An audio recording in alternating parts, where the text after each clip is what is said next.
Looking for a cosmic adventure like no other? Zatswan, Multiversal Guardian is a high-stakes comic book journey through the multiverse with stunning art and an unforgettable hero. Get your copy today in ebook and paperback formats. Link in the description. Hi everybody, Neil Allen here, the comic creator behind Zatswan Comics. I have a page of Zatswan in front of me that I'm having fun inking. So far we have in this panel here and this panel here. These are all the way done. We're going to work on this panel down here. And while I'm inking this, we're going to talk about Green Lantern. So if you want to find something to ramble about Green Lantern, it's good to go to Reddit. And let's see what people are saying. Here's a topic: unpopular opinion. I like John Stewart, but the animated version is the most boring GL you can imagine as the DC Cinematic U's face of the franchise. Let's see what's said here. The post goes on to say, old GL fan here. My dad bought me Showcase number 22 for $1 in the mid-70s. The dealer thought it was GL number 1. I remember reading John Stewart's first appearance in GLGA by O'Neil Adams when I was around 8 or 9, as I was collecting older comics with my dad. See above. That version of John Stewart was great. Architect, coming from difficult background, against the system, wanting to help his community, not a universe. The Cosmic Odyssey John Stewart kind of had him in neutral for a while, but despite the brutal goings-on of the writer, Mosaic was really interesting, and for me was the last time something cool was done with the character. When JLJLU came on screen, turning John Stewart into a tough-as-nails Marine who just zapped people with the beam was, well, I could see it useful for an animated show. The by-the-book guy, Stewart, the wacky guy, somehow Wally West became a wisecracker, the Hope, Superman, etc. But then taking that superficial one-note version of Stewart and making him that in the comics has really screwed over his character. Just like Johns did when he turned Kilowog from a communist-sympathizing peacenik who liked creating medical devices into a drill sergeant for the GLC. How novel. Big tough-looking guy acts like big tough-looking guy. Exactly the stereotype Englehart was trying to avoid when he created him. So I can live with John Stewart as the face of the franchise in the DCU as he seems to be. It really sucks that they're putting Hal out to pasture, as on the page he's the much more compelling character. But if they ran John Stewart like the character he was initially created as, that would be really interesting. Sadly, we're back to Marine crap. Anyone else? So, what do I think about all that? Okay, let's get down to this. So I have a pot of Speedball Super Black and a bird feather here. And let's start by inking in this Zatswan. So I hope you still have your copy of Showcase. That would likely be worth a decent amount. Let's go back up and see what's said.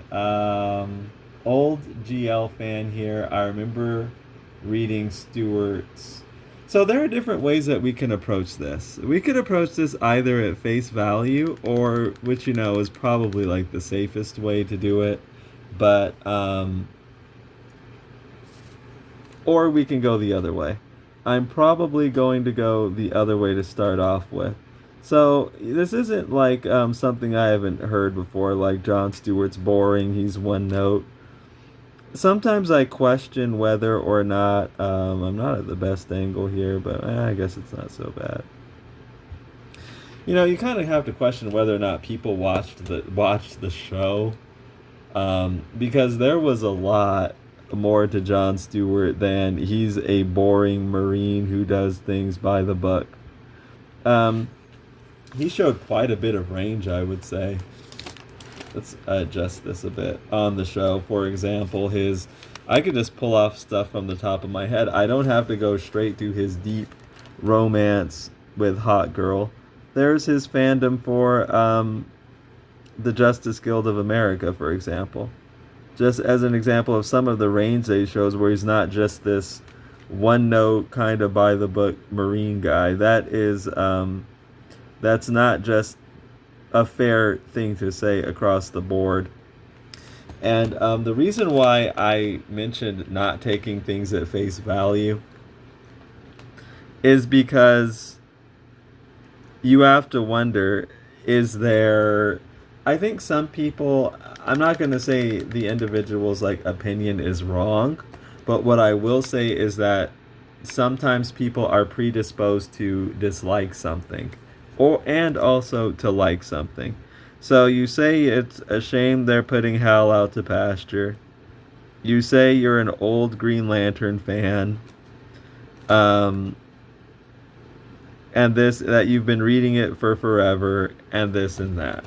So what I can tell you about the whole situation is that the Marine version from the cartoon show, we can't say like what would have happened, but the way that I see it, I think it's safe to see it this way: that version of John Stewart saved that character. I don't even know what he would have been without that version. That Bruce Timm and Dwayne McDuffie worked like diligently on to build, the one that people know and the one that people love. I'm not saying that these other takes on the character are bad. I don't think so at all. I kind of just view it as the same character myself, and I've read a lot of John Stewart and a lot of Green Lantern. There we go. So I think, though, as I was saying, there are people who are predisposed to not like something for various reasons because it's not what they expect, and I get that. What I can say is that the Marine version of John Stewart is threatening. He can be, whereas the other versions are a bit more passive. Now, what in the world do I mean by that? The Marine version of John Stewart that everybody knows and everybody loves is the only one who actually really can actually stand up and challenge, say, a Hal Jordan to be the face of a Green Lantern franchise. So what I'm getting at is I can see people being kind of okay with the other ones because they never ever did anything like that, whereas the one-note guy who just hit people with laser beams did. And if you're looking for Green Lantern to be something else, then I kind of get, or to be something or someone else, then I can kind of get like why people would, and I've seen it. This isn't uncommon or anything. Like, I was wondering if I wanted to use the brush to get in some of these external lines, but no, we'll stick with the feather. It's not uncommon to see this. Yeah, like I said, the John Stewart, the Marine one is depicted as strong and commanding and threatening to certain types of people, I guess, who want to see other types of stuff. The Mosaic character never did that. So I just have to wonder sometimes, like, are there ulterior motives? You don't want to look for conspiracy theories behind every corner. And I'm not saying that these people's opinions are wrong, but I do think this is something to take into consideration. Like, this is the version of John Stewart that actually, does stand up and become the face of a franchise, who has the ability, who has the background, who has the recognition to do so. And if you don't want John Stewart to be the face of the franchise, which is fine, if a person doesn't want that, then it stands to reason that you're not going to like this version of John Stewart. If you never wanted to see John Stewart on the cartoon show, which is fine if you wanted to see someone else, that doesn't, mean like a person is wrong. It's just a matter of preferences and taste. Then you're predisposed to not like the character. You know what I mean? Like, what's up with this? I think I have to clean this nib a bit. It's kind of... Let's do that. Let me wash this off in some water. Yeah, like, I'm not going to say people are wrong, but I do think there is, like, obviously it's a person's opinion. They don't have to say my opinion every time. But there is, like, some personal preference wrapped up as objectivity in this post in places such as So I can live with John Stewart as the face of the franchise in the DCU as he seems to be. Like, you can live with. So I guess what you're saying is this isn't your preference either. Like, John Stewart, no matter how you cut it, is not going to be your preference. So I guess the reason I'm saying this is you're already coming in with pretty strong bias. You know what I mean? And it's possible that why I'm saying all this stuff is that I'm just making sure I'm dipping my feather as far down as I want to. I can see you not having those biases when you first read John Stewart in that like one-off. Yeah, it's flowing better now. Just need to clean my feather. When you just saw John Stewart in that one-off appearance, like in Green Lantern, Green Arrow, and then he didn't come back for a while.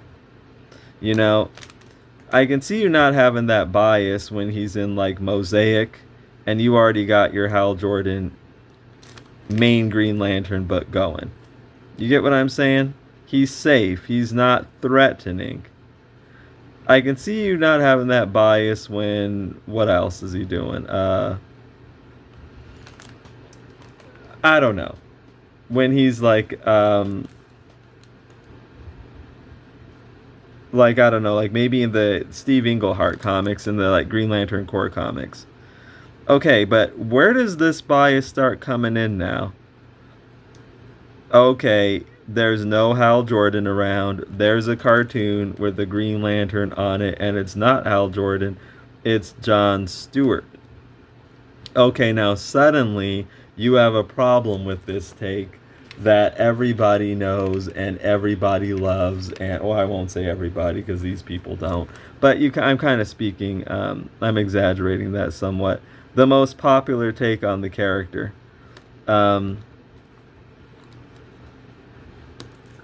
So what I'm saying is that I think that and you're not, because you might have you might be predisposed to not liking what you're seeing. Because, I mean, when you're saying stuff like, oh, I can live with them, you know. And I don't think there's anything wrong with not liking John Stewart. I guess my thing is, like, see, the thing about me is, I guess why I get in trouble with some of these people is I'm just kind of honest. I don't try to hide behind anything. Like, I just say what I think, and sometimes that, you know, upsets people. Which I think is kind of like, I don't know that I want to say silly, but unnecessary. Like, I don't get upset at people if they feel differently than I do about comic book characters. So I guess I just sort of look for people to be the same way towards me, but that's probably naive on my part. As for this guy here, I mean, I think my intuition tells me he's predisposed to not liking certain things in certain paradigms. And, you know, that kind of colors how he sees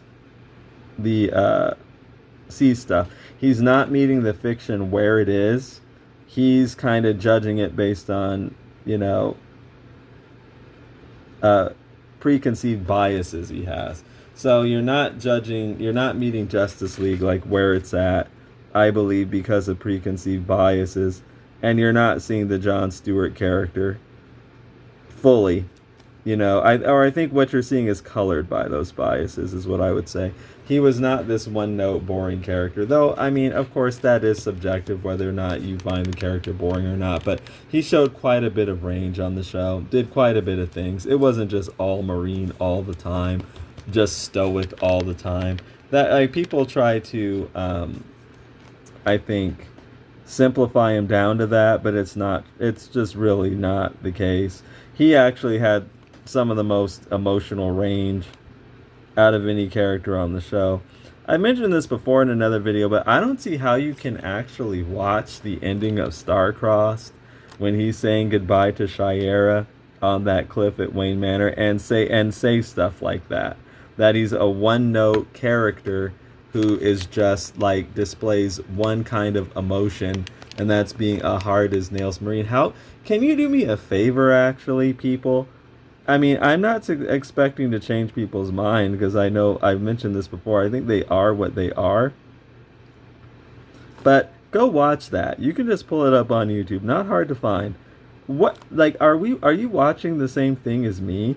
You know, because I just don't see how you're, you know, coming to conclusions like that.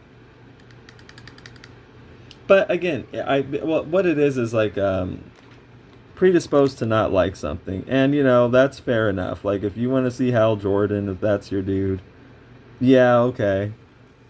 But you know what's so fascinating about me? I have a whole other video about this, but and I talked about how like the stuff I say is like making people angry sometimes. You might think I'm going to clarify this again because it's actually really interesting. You might think that I'm this total, I've been like so hard on Hal Jordan and so bad to Hal Jordan, but if you actually listen very carefully to the things that I've been saying here, you'll find that I'm not, and I'm not just trying to spin it like unfairly. I don't do that. Like, I spend very little, like, I talk about Green Lantern, but I spend very little, like, time talking about Hal Jordan's character. I will criticize choices that were made that involved Hal Jordan. I will do that. But you don't see me going around saying like Hal Jordan is so boring or Hal Jordan is so this. Hal Jordan is so that. Um I think that you know all because all that stuff is just subjective and like different things speak to different people, and I understand that. But you know what's interesting to me? When I don't know, sometimes it seems like either people aren't being honest or fair, or they watched a completely different thing than I did. But I do know, I do, well, so I'm actually kind of talking about that point. What happens is that people have predispositions, is what I'm getting at. So if you've been reading Green Lantern forever and you see a cartoon show with John Stewart on it instead of the guy you've been reading, you're already predisposed. And if you're looking for that character that you've been reading forever, you're already predisposed to not like what you're seeing from John Stewart. You're not gonna, in many cases, people are not gonna meet that fiction where it's at and you know look at it kind of neutrally. So that's just what I'm saying here. So when I talk about, you know, ulterior motives and stuff like that, I'm kind of skeptical.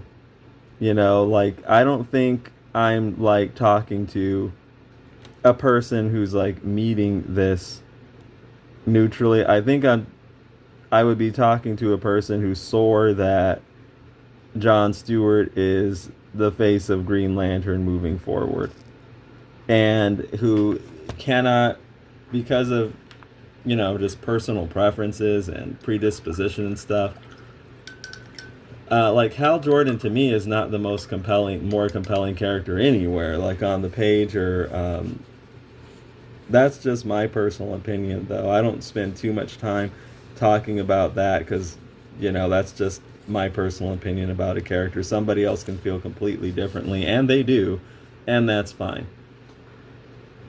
The stuff I will talk more about is that I fully understand the shift in strategy that DC is doing where Green Lantern is concerned. Because believe me, I understand like these people having their love of Hal Jordan, but the rest of the world out here doesn't really have that. When you know the thing that Hal Jordan's most known for is I really have to go through all this again? So DC is making a strategic shift away from this stuff, and I want to talk about that some too. What do I think about it? I mean, it's probably pretty obvious already, but that is the smart decision, and I think that as far as making John Stewart the face of the franchise, this is coming about 20 to 25 years, like, I don't want to say too late, because you should still do it. I should say 20 to 25 years overdue. You know, I personally feel that every move DC made was the wrong move. I've said before, like they had some success out of doing their Hal Jordan thing, but I thought like that was an odd decision to make. Like after the Justice, like dirt, not even just after the Justice League cartoon show, but like during the Justice League cartoon. That was a really weird move, as I see it. Worked with these comic book like it worked within that kind of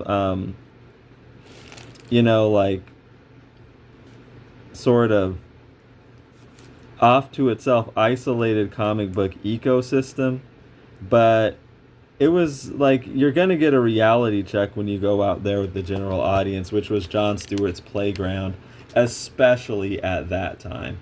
So that was a really, really weird thing to do. But I think that people like Jeff Johns and Dan DiDio, probably even more so Jeff Johns, were determined to educate people that this Justice League cartoon show's not really it.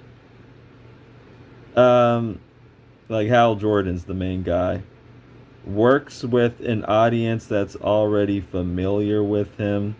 Not gonna work with an audience that's not. And yeah, I think that's going on. It's no surprise that Jeff Johns seemed to have some desire to rehabilitate or make cool again characters like Hal Jordan and Aquaman, his Super Friends guys. Okay, now let's go up and get the side of Zatswan's face here. Some of this ink is still kind of wet, so we got to be really careful where we're sticking our hand at. Okay. Yeah, 20 years overdue. I'm glad that Johns is out of there. Like, he really wasn't the guy to, not really well suited to lead DC. I think he works with some people, but the thing about a Jeff Johns, I feel, is that if anybody, like, how can I put this? If anybody starts doing anything that can be in some way perceived as progressive, we're out of ink here. Jeff Johns will, in many cases, hit a reset button on that and set you back another 30 years. And that's just going to appeal to, like, white guy readers. So he's not good for, like, because, like, say 30 years, 40 years ago, that's basically the demographic they were going for and the only demographic that, they cater to. And that's where his failing is as a creative director, I would say. And it's no surprise he ran it. You were gonna run into trouble. Like, he ran into trouble on the Krypton set. He ran into trouble with Ray Fisher. Like, I don't know everything that went down there, but I don't think that was a coincidence, really. Then of course there was also the Blade show where he's trying to, on this. See, like, a guy like Jeff Johns is not going to respect that one bit. Might even disrespect it, or at best it goes over his head. I don't know.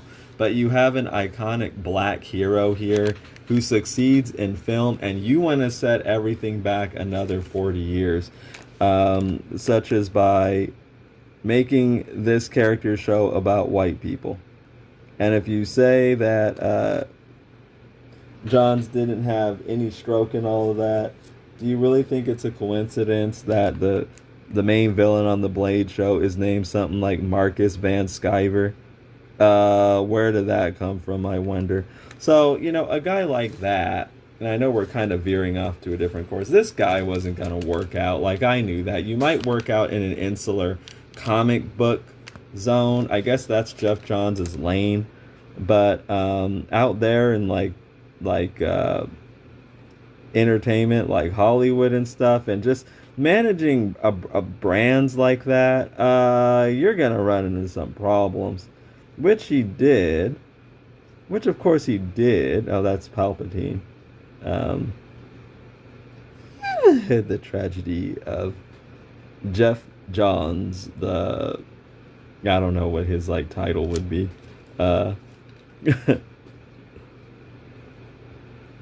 So, yeah, that guy wasn't going to work out. He just wasn't. He appeals to a certain, and I actually think he's good at doing that, and that's a good thing.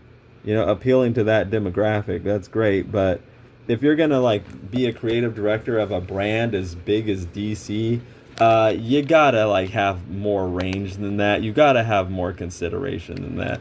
And I just don't think Jeff Johns did or does. So he just wasn't gonna work out. The treatment of John Stewart is like a big example, of all of that. I wonder if I'm gonna need to put maybe I should turn the page some. Like, you don't have a showing like that and then just try to, hit the reset button on everything and try to put this, strong black male hero right in the background again. What I'm gonna say is this, that you're gonna, like, run into trouble with people these days doing things like that. And honestly, as I feel, you probably should. Like, that is well deserved. Um, tries to hit the reset button and send you right back to 1960. Bro. Yeah, you're not, that's not gonna work. So, I think that is the sort of thing that got in John Stewart's way. He got caught up in that. Like, you were headed towards something, doing good, but then you ran into this dude and some of these other people. I won't say it's just him, because it's not. And they put you right back to 1960. And, that's why I'm saying it's, like, overdue. Like, he should have been the face of the franchise 20-something years ago. But they went a different direction. And he has had some successes with that in the insular comic market. But,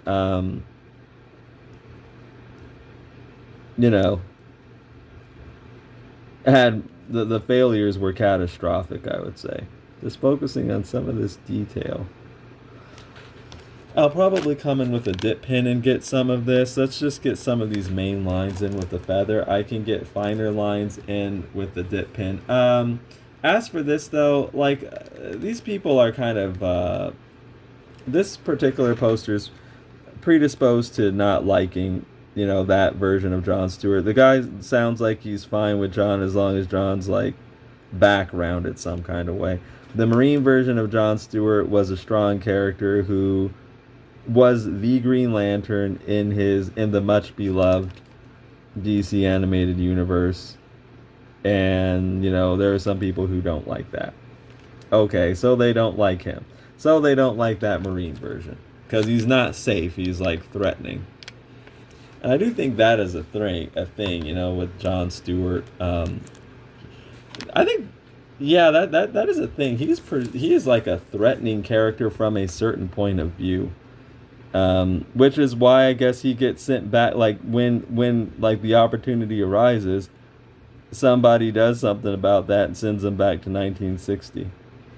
Appearing strong, outshining, like, white guy characters like Hal Jordan and, Hawkman. And that's not going to sit well with some people. And I think that's kind of the issue here, outshining some of these characters that other people like,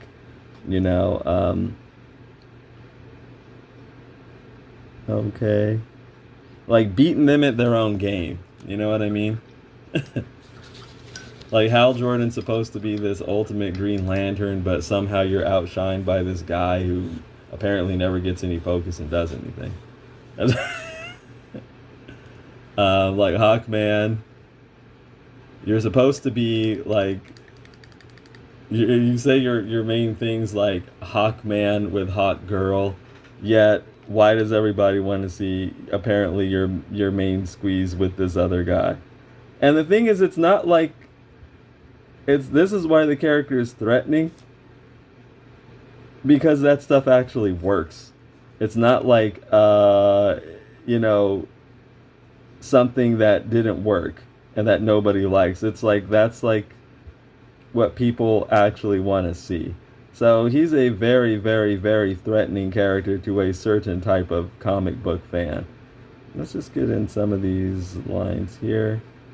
Do I want them to go down this way? I guess I'll follow my pencil marks. And there is your main issue with a John Stewart. He is a threatening character to some people because he's beating these other long-running comic book characters at their own game, and it's not like he has actually fan support behind him doing it. Like, people prefer his version over the stuff that, these comic fans have been reading about. And why is that? Because to them, it was very good. It wasn't just one note. It wasn't just, boring. It had a lot of range, a lot of pathos. His relationships were incredibly strong with characters like Wally West and Shayera, Hot Girl. And I guess it came down to, like, the writing was really strong. They had a good writer, Dwayne McDuffie, behind that. Producers who weren't gonna, like, stymie that and try to set things back to 1960. People like Bruce Timm and James Tucker. And it connected with people. And people want to see more of it. Okay, so that's your arm there. Okay, now I think we're going to come in with a dip pen. I wonder. I'm thinking about pulling out like some yellow ink and getting in this Z logo. I think that's the real issue that people really have with him. It's not like, oh, he's bored. I think they think that. Like, I don't, it's like, I think people do think that. Like, they just don't like him. He's boring or something like that. But I think there's a lot of predisposition to not like him. Or he doesn't land with the demographic. That, and yes, that does actually matter, I think, in a lot of cases. So what I mean by not landing with the demographic, apparently I think sometimes, I'm saying sometimes, not all the time. Or I wouldn't say he doesn't land with the demographic. I'll say he doesn't land with some people in the demographic. Sometimes you get, like, people saying stuff, and like I said, it makes you wonder, did we watch the same stuff? Did we see the same thing? I wish I had gotten this line in a little better. So I think it's probably okay. And the best thing I could come up with is that a lot of it probably went over their head because of things like predisposition, like if they were expecting something and got something else instead. So I can work on some of the ends of his hair here. And sometimes it's just that this is a black superhero and stuff they do kind of just goes over my head. Especially like when I want to see a white one instead, like a white version of the character instead. Like what I mean by go over their head, they can literally look at it and just kind of zone out. Because not everybody's going to respond to ink dried on the nib. Not everybody's going to respond to everything the same way. Like something that could be very meaningful to one person, another person could just be like, I'd rather be watching something else. Like, oh wow, an awesome black male superhero who actually gets a cool power set and a spot on the world's greatest heroes, and what else? Gets a deep romance even, and cool characterization and a lot of focus. To other people, it's like he didn't really do anything. I think there's like something to that. Like what can be extremely meaningful to one person could have no real meaning to another, and it can kind of just like that's not the way I saw it. which is fair enough. I just bring this out because I think that people should be aware of that, you know, like I'm aware of that. Like something that can have very little meaning to you can actually, other people don't see it that way, you know.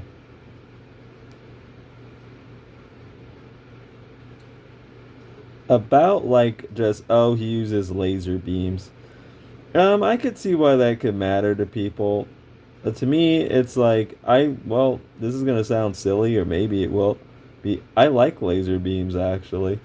I think they're. I thought that was actually one of the things I liked about John Stewart on the team. He was like the laser beam, the force blaster guy, and I was like, that's cool. Like you can make laser beams and force fields and bubbles and travel in space. I thought it was awesome.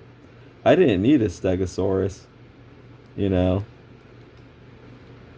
That said, I didn't need a Stegosaurus or a Cadillac or a mech or something like that.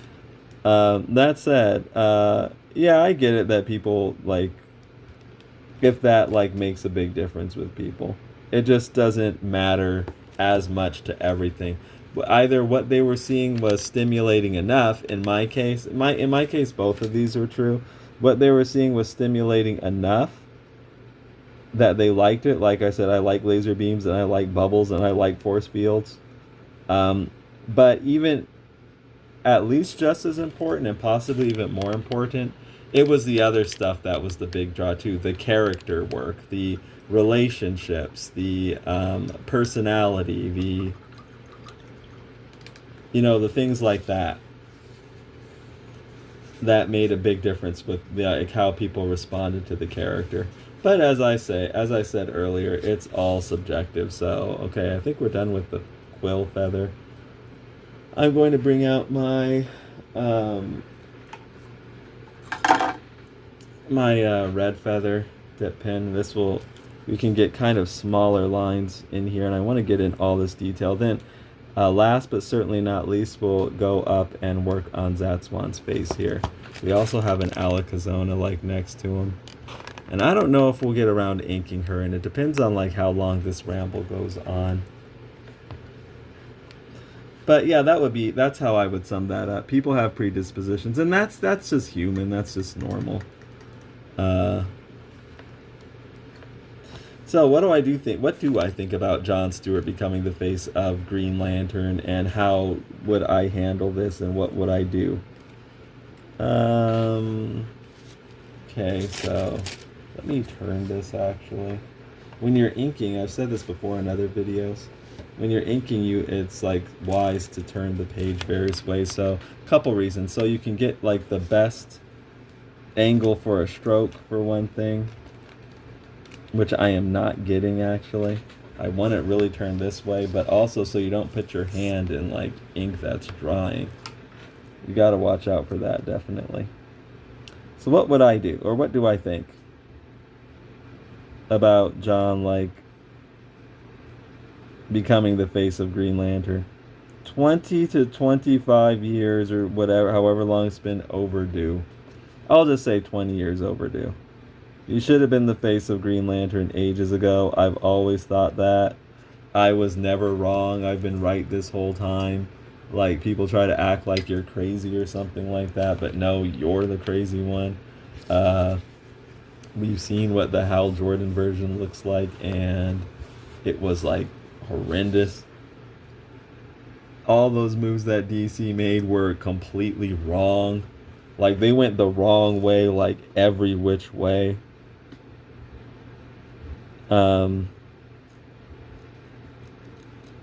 Worked well in some select cases with comic book fans, but didn't work in the grand scheme of things well at all.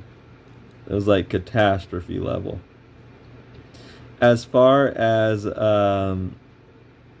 putting Hal Jordan out to pasture, oh my goodness, he's an infamous character at this point. I think it's ironic as heck. Like, Jeff Johns went into overdrive mode to rehabilitate Hal Jordan and probably ended up making the situation with him even worse. Because back then, with the parallax thing, only comic fans were really knowing about that.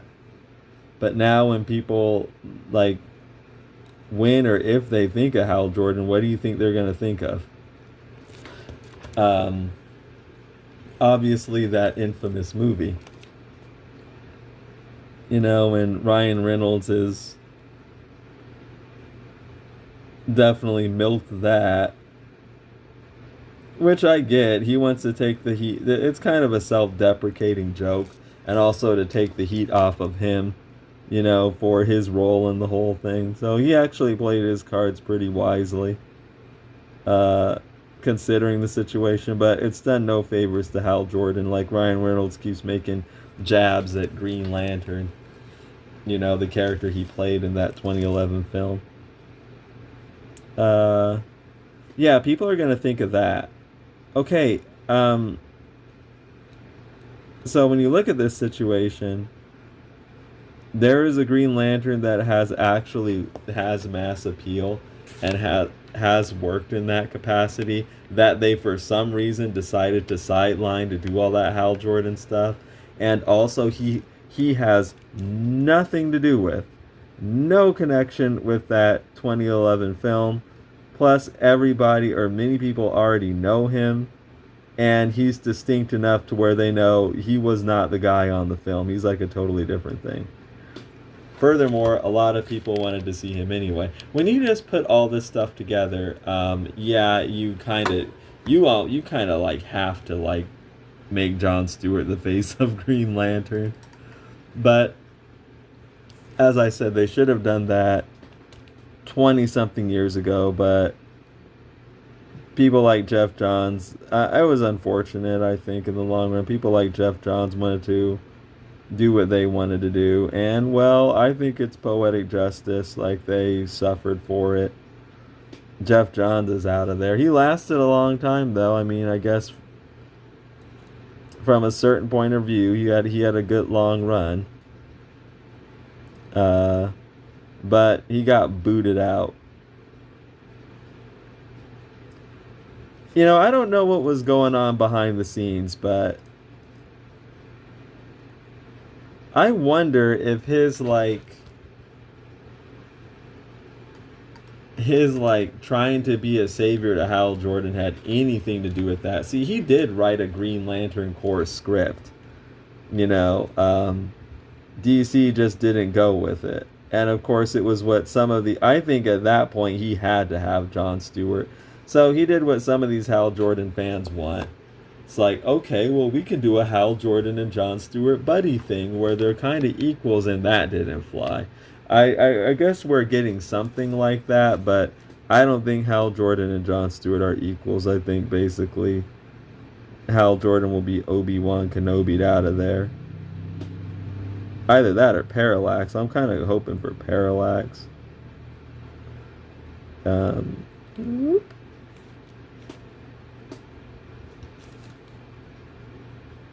I think it's so funny. I just thought about, like, I'm thinking about some of the stuff I'm saying here, and I'm thinking about that video I made where I'm talking about how those people banned me from from that Green Lantern subreddit. Well, get this.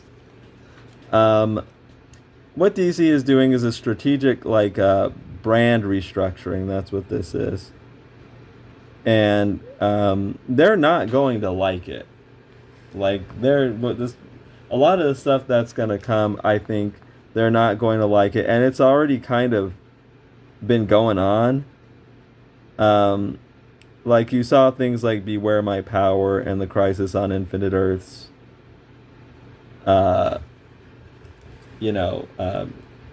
Cartoon.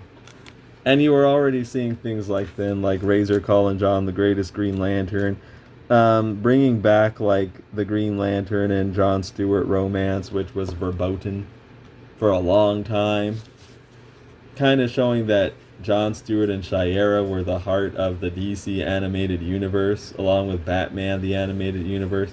Like when they were getting rid of that in that Crisis cartoon, when they were showing the universe that was like based off the DC animated universe, what did you see?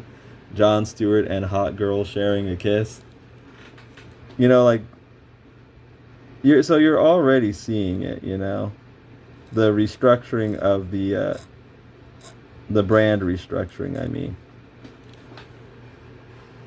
And I think that as things continue, you're likely going to see even more of that. And I guess the thing is that, yeah, these people are not going to be happy with it. Like, because I think they were fans, or I don't think, I know they were fans of things that were going on before, like Green Lantern, the animated series, and stuff like that. And I think DC's just hard going against, like, going in the other direction. Kind of more of what I would want to see. Which I've been banging this drum the whole time, like, this is what you should do. People try to act like I'm some kind of kook. I wasn't the kook. They're the kook. I was right all along. And the fact that there is something validating about all this, I will say. I mean, so let me tell you actually what I think they should do moving forward. Here's what I would do. And no, none of this is kooky. You might not like it, but it's like, none of it is like the words of a kooky, insane fan. So, first, step number 1.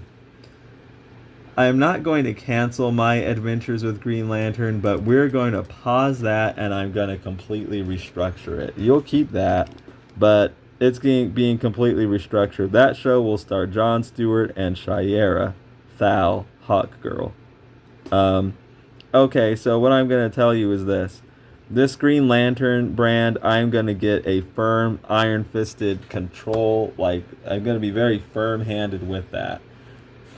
You are not going to see another Green Lantern character in media that is not John Stewart. I will just come out and say that. And before you think I'm some kind of like draconian wacko, this is nothing new. In fact, this is exactly what like Jeff Johns and friends did with Hal Jordan. They pushed this Hal Jordan all over the place, and they pushed this Cyborg all over the place. So you're going to get the same treatment with John Stewart and Hot Girl. I'm going to get this brand under complete control. Somebody comes pitching some other kind of Green Lantern, no, that's getting vetoed right away. I would just say that's not the direction we're going, and that goes against my brand strategy. Green Lantern is not the X-Men. Green Lantern is a guy. He is like one guy. And for me, moving forward, in my hypothetical situation here, like, this is what I would do. That one guy is going to be John Stewart. I can't do Jessica Cruz. We're not putting that out. In fact, going over to... Well, first let's just stick in other media. Let's stick with what we're doing in other media. Green Lantern, Beware My Power had the right idea, though execution needs to be stronger moving forward. John Semper Jr., I don't know what's up with him. Like, John Semper Jr., I don't know what's up with him. What do I mean by this? Like, this guy has, like... Okay, John Semper Jr., I don't know what to think about him. He's done some incredibly strong things, but also incredibly weak things. You know, like, his strongest work, I think, is on the Spider-Man cartoon, like Spider-Man 94, what some people like to call Spider-Man the Animated Series, although it was never called that, not officially. It's not well, maybe officially by now it's been called that in some kind of after-the-fact re-release or something, but it wasn't initially called that, if it's ever been referred to as that. But anyway, some really strong work over there, but then he's put out stinkers like the Cyborg comic series. Some of his work on Static was good, but it was also still kind of weak in a John Semper Jr. way. I overall like Static, and I think like the Semper Jr. style of stuff works well for what Static was, but it works well for that. It doesn't work for many other things, you know. So, John Semper Jr., I will just say, to me, he's not consistently strong enough. But I do like Beware My Power. I do want to kind of do an updated, like, video review of that. Because I made a review of it, like, years ago, and it's still on my channel here. And I kind of don't feel the same way about some things. I am a fan of Beware My Power, a big one. But the interesting thing is that I still think it could have been stronger, and it needs to be stronger. The work needs to be incredibly strong, kind of like how Justice League was. It needs to be at the point where it's like undeniable. Like, of course, some people aren't going to like it, but you're going to need to get like the majority of people on your side. And the reason for that is because a lot of the stuff you're going to be doing moving forward, like um, in my plan here, there's going to be a lot of lamentation and gnashing of teeth. And so, similar to there being that with John Stewart in general, like we're seeing from this post here, like you're not going to escape that. Not with this character. He's a black character, taking the spot. At least it could be perceived from a white guy character that's like long running. You're just not going to get away with that. You're naive if you think, you know, you're going to get away with that. You're going to get that. What I will just say is that what you need to do is your work needs to be so strong that even though those people are going to exist, the casuals and the general audience and a bunch of other fans will be on your side. Like, I think that Dwayne McDuffie and Bruce Timm and all those people working on Justice League achieved that. Something like Beware My Power, I don't think was strong enough to achieve that. About the people, the lamentation and the gnashing of teeth, just tank them. Like, you're going to get that. It's a foregone conclusion. Just tank them, realize that those people aren't in line with, like, your strategy moving forward, and, work at building up the, like, fans who are appreciative of what you're doing. So that's what I do. I would already be prepared for those, like, people. They'll complain on Reddit. Speaking of that, yeah, the Hawkman people will complain. Like, no, we're going to recenter this brand around John Stewart and Hawk Girl. So you're going to get a My Adventures with Green Lantern, but it ain't going to be no Jessica Cruz. I would never put that out. Yeah, all depictions of Green Lantern going forward are going to need to be John Stewart. I'm not crazy for thinking that. They did the exact same thing with Hal Jordan. Why do you think we saw him? Even when people wanted to use John Stewart, DC was mandating Hal Jordan on, like, people, because that was their strategy at the time. So what I'm saying here isn't like anything, outlandish or unheard of or like too heavy or like too iron fist or anything. This is getting your brand under control. There's a certain way you're going to want it, like, positioned and perceived, and you're going to need to move forward with John Stewart, full stop. No half measures. Because believe me, when you get a character like, especially a black man character like John Stewart, you're going to be getting pitches from people who want to do anything but him. Even if the audience wants to see him, some of these comic book people, I got a Kyle Rayner story I want to tell. You got to shut that down, and there are going to be fans who don't like that, but that brings me to another point. You got to get past the idea that you're going to please everybody, because you never will. So, like, that's what happened with John Stewart before in Jeff Johns' era. They were either completely shutting him down, like vetoing stuff with him, which some stuff they were, I know, like, anything that referenced John Stewart and Hot Girl's not going to fly, no pun intended. But also, I think you got guys who wanted to do anybody but him. So, like, Peter Tomasi, Tony Bedard, Jeff Johns, they want to write anybody but that black guy. So, you kind of have to put things in reverse. We're not taking anything if it isn't the black guy. That's just how I would do it. That's what you're going to need if you really want to get John Stewart to succeed and not be some kind of half measure. You got to get the brand under control, which means you got to, like, get these creators under control. Anybody who doesn't want to play ball with that, you're just not going to work with them. Okay, moving forward. Yeah, you're going to get I mean, I don't know. I don't know if I want to fantasize too much, but yeah, you're gonna get a Green Lantern hot girl, or a Green Lantern movie starring John Stewart and hot girl with Hal Jordan as a villain as Parallax. That's what I would do. Lanterns would work toward that. Um, so as I said, Beware My Power had the right idea, but execution needs to be stronger. And in this hypothetical situation, the execution would be stronger. Um, so yeah, the hot girl, you would like, just so I'm not going completely into Fantasyland. Yeah, you would just go with the Kendra version because that's just what they have. I wouldn't. If you're using Kendra, then don't bring in Shire. That we don't need any complications like that. So we would just kind of impose that relationship onto Kendra Saunders. She would just, which you can, with enough, comic booky nonsense like, well, I am a version of Shire, or, like that reincarnation stuff.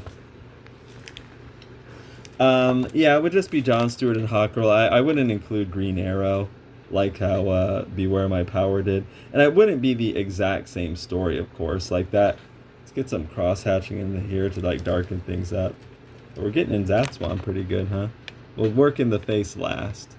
Or maybe the hair last.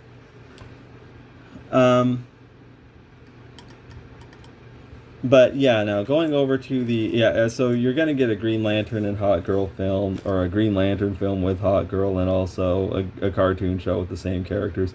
Again, this is getting the brand under control. You people have to have an idea of this brand across all media. Not, oh, it's this way sometimes, it's this way over here, it's this way over here. Again, Green Lantern is not X-Men.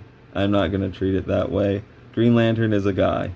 There is a Green Lantern Corps, yes, but Green Lantern is the Green Lantern of Earth, and I'm just going to commit to John Stewart. As I said, I'm aware of the lamentation, the gnashing of teeth, probably the threats, all this. Just tank that. And, this is what I would do, and, I don't expect anybody to be doing this, but, yeah, I will happily do that. Like, I would happily, as you can see here, I make comics. I will happily put my name down on that and go down as probably the most infamous person in Green Lantern history. Kind of like how Jeff Johns or Dan DiDio or whoever ordered John Stewart's death wanted to kind of pass the buck to Joshua Hale Fialkov for that. Oh no, I would proudly do all of this stuff. Moving forward, about the proudly do all this stuff, going over to comic books. Okay, so I am going to do a 6-issue miniseries that's kind of like Green Lantern Rebirth, that's going to launch this new era for Green Lantern. And again, I would do this myself and proudly put my name on it. I will, with the stroke of my feather, I would wipe out a lot of these, like, superfluous Green Lanterns. I have no place for a Simon Baz. I don't even, not a Jessica Cruz. Most of them. I would probably have Hal go back to Parallax, and he's gonna use him to wipe out most of these characters. Teen Lantern, Kelly Quintella, Joe Mullen / Mullane, however you say her name. Simon Baz. Kyle Rayner, I don't know, probably. I don't really think Guy Gardner. I don't think so. Whoever else I'm forgetting. It would have to be really good. But then again, I don't think I'm a slouch at comics. I could make that really compelling. The people who are, again, predisposed to not like that would just not like it. And I'm aware of that. I'm like, well, we're just going a different direction. We tried that Hal Jordan stuff and that Jeff Johns stuff and didn't really work out well, so we're going a completely different direction. Willing to make the big commitment, not even going to try to please everybody, because it doesn't work. Like, I think if we look back at the Jeff Johns, Jeff Johns period, I'm going on an hour here. So we'll see how long this ramble goes. If we look back at the Jeff Johns period, I think there was at least a what can I say, a front put up that, oh, they're all the Green Lanterns are cool. But what ended up happening? Well, you bred people like me. So you're not going to please everybody. I already know that. So I'm just going to be more upfront about it. I'm not even going to try to do that because I know it can't be done. So the people who aren't going to like what I would be doing, I would just say, okay, I get that. That's cool. But this is the direction we're headed. I'm committed to this course. So the people who want to be on board with that, buckle up for a fun ride. The people who don't, I get that. I'm not going to even try to say that.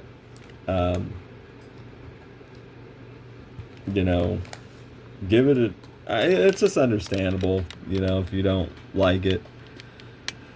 Okay, so in the comics, 6-issue series. Hal Jordan goes parallax, wipes out the great majority of superfluous lanterns. I think I just keep Hal and Guy, maybe. And then you go from there. New Green Lantern series featuring the adventures of Green Lantern and Hot Girl John Stewart. Probably even put out a Green Lantern Corps book starring Hot Girl and John Stewart. And I'm not even really joking. Okay.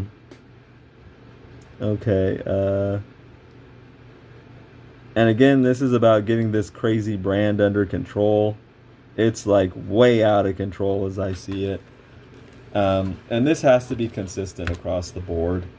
So, not taking pitches for any of these other people.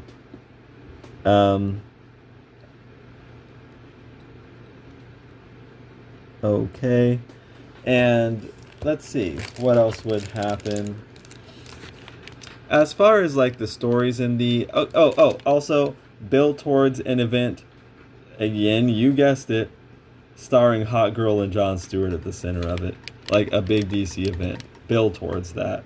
If you do all of this, I think I want to come in here at Tech Pins and get some of this stuff. I think we might be ready to bring in some technical drawing pins. Let me just get some of these lines here. If you do all of this effectively, I almost guarantee, will people be angry? Yeah. But I almost guarantee you're going to build up a new audience, for John Stewart that appreciates him. And people would stop saying stuff like, oh, he doesn't matter, or oh, this and this. You got to make this character matter.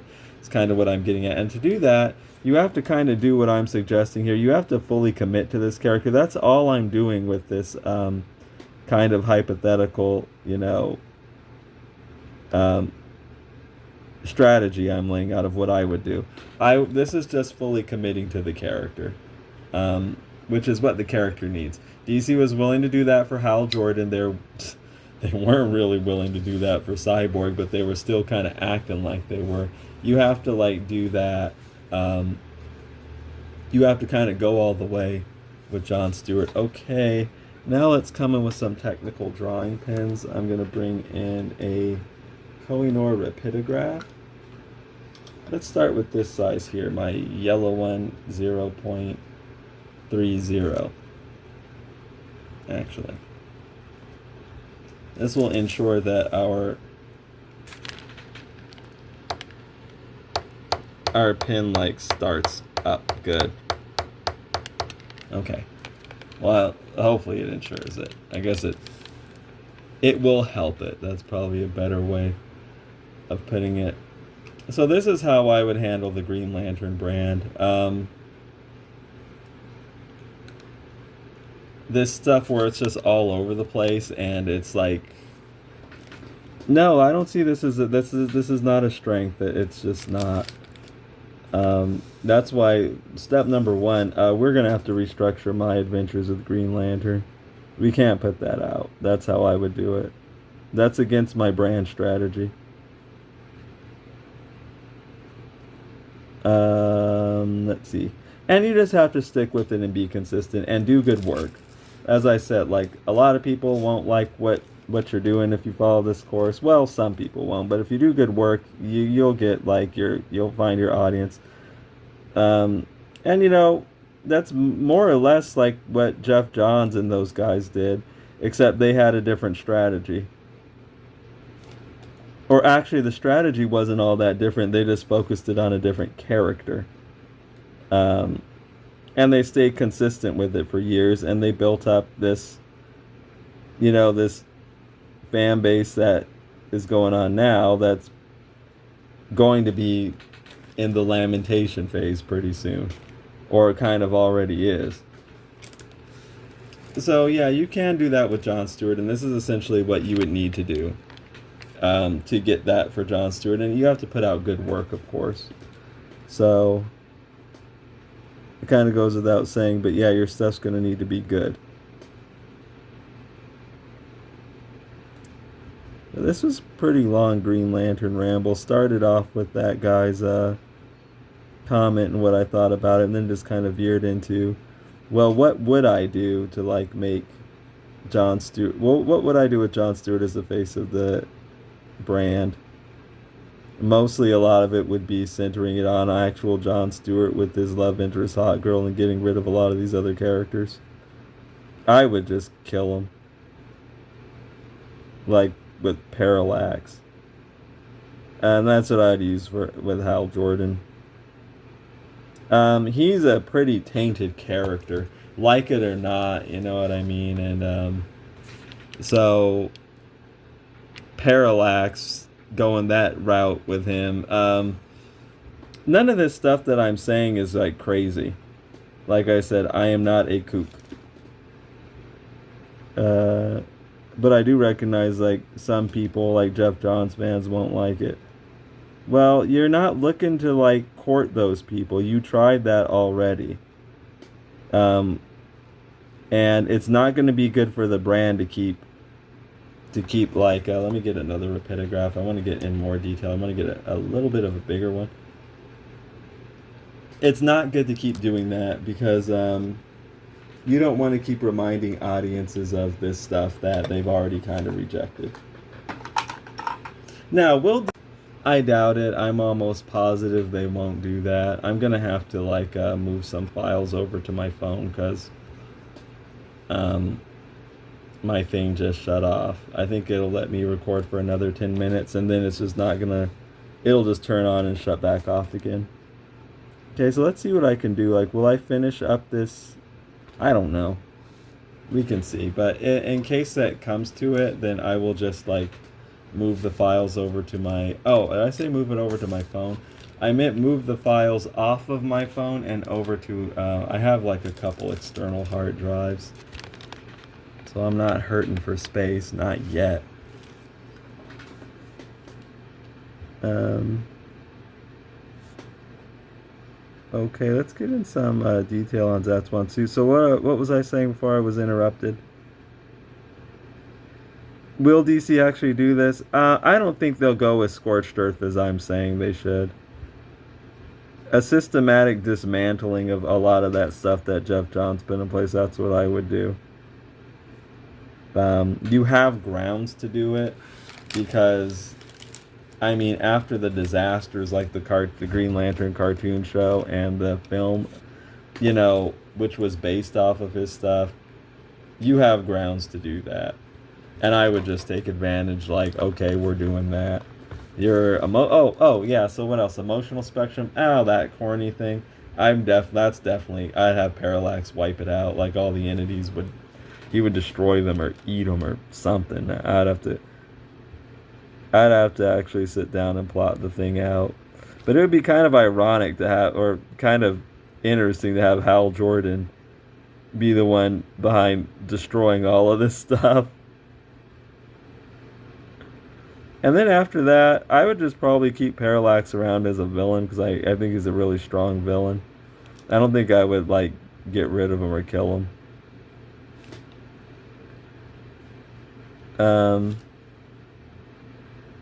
But definitely the likes of Simon Baz and Joe Mullane, yes, for sure.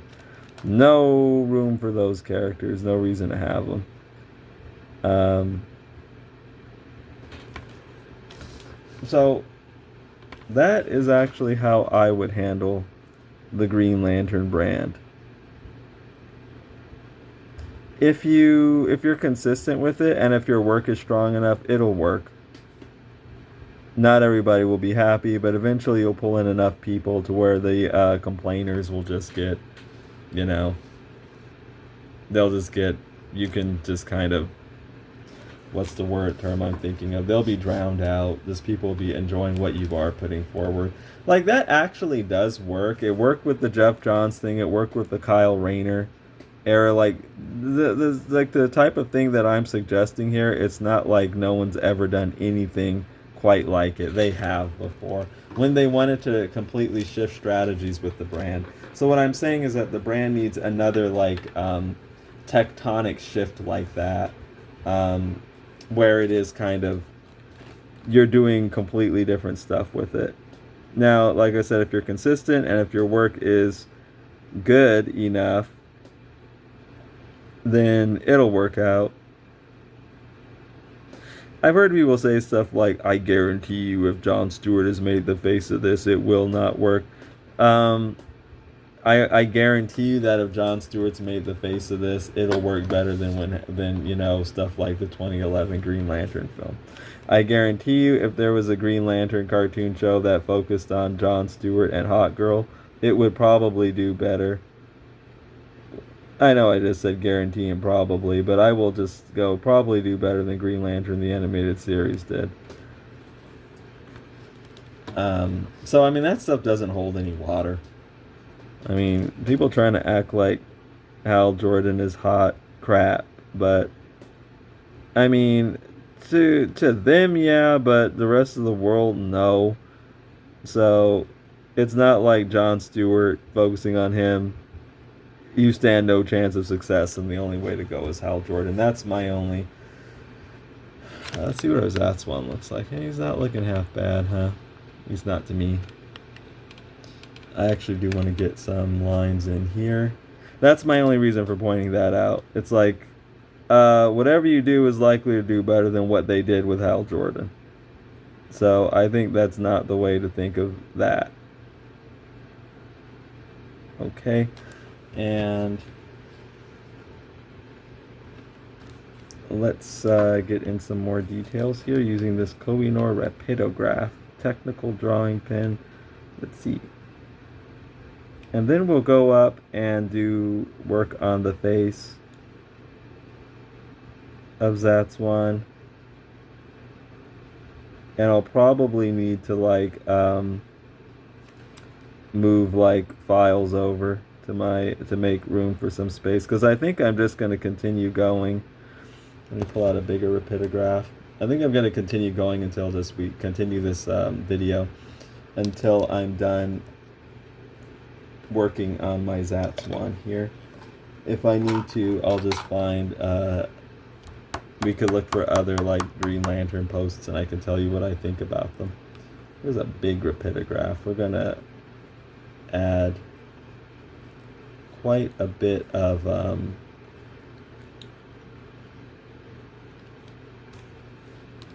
okay, it's gonna be alright, so I moved over those files to my external hard drive.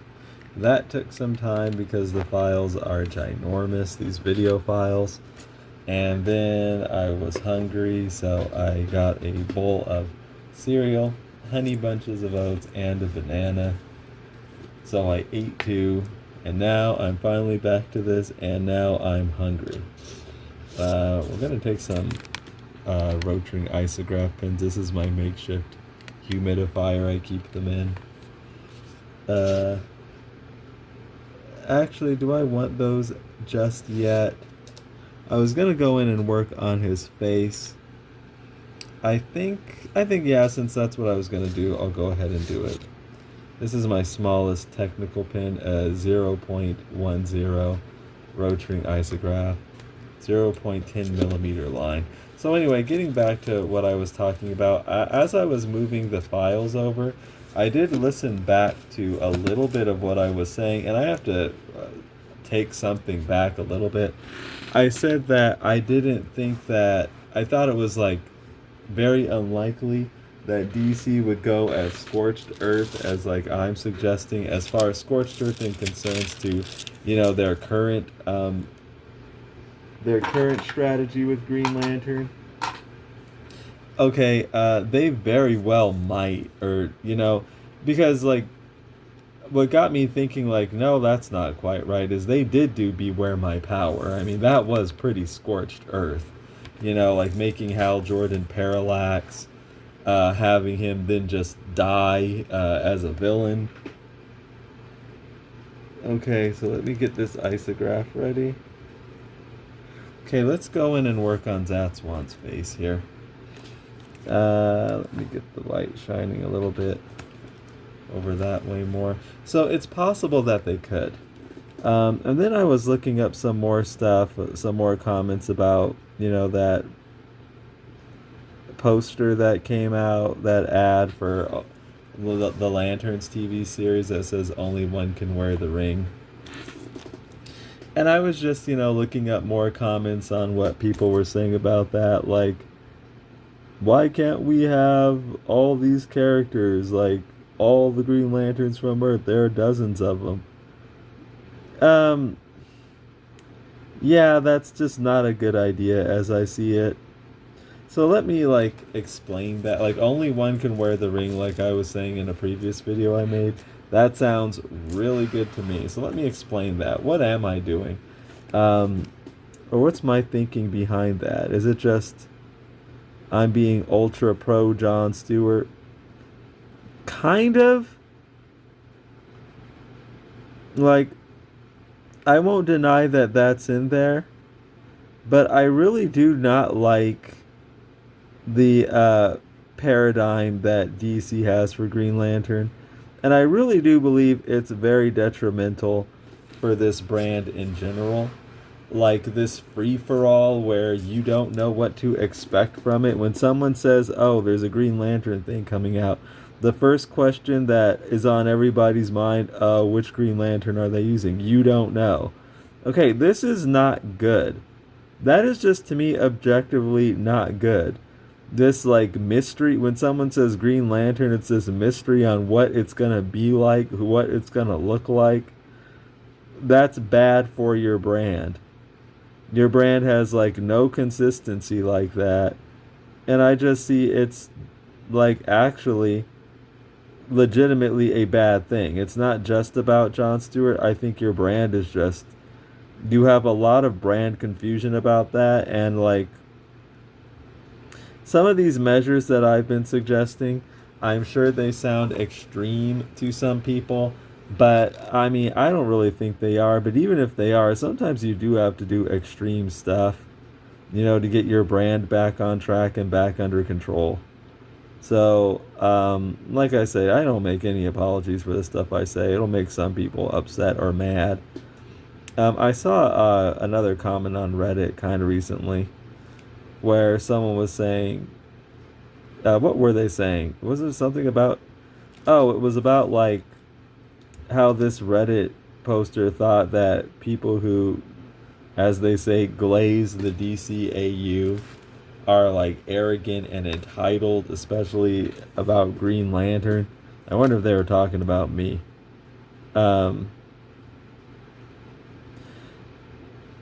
Because it's people say the DCAU's this the best representation of the DC universe.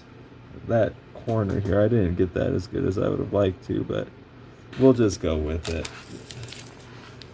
And then they're saying the DCAU sucked for Green Lantern lore, which it did not. It was actually really good for Green Lantern lore, I thought. It just didn't have all this emotional spectrum and all that nonsense.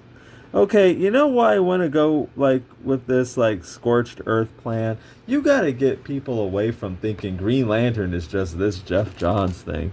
So like I was saying, the systematic dismantling of that, especially when it hasn't proved to work in big mainstream media, I think that's a good plan.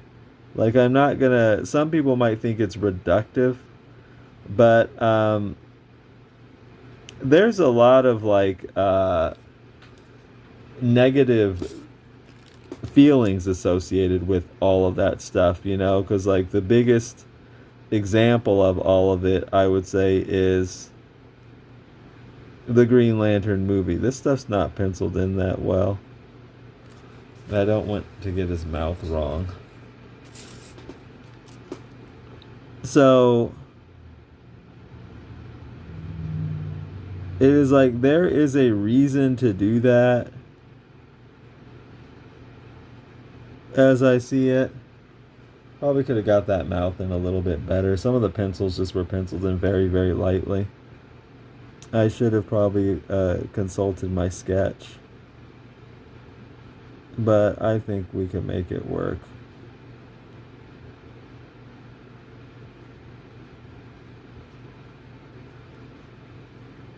Kind of concentrating on what I'm doing with the face here.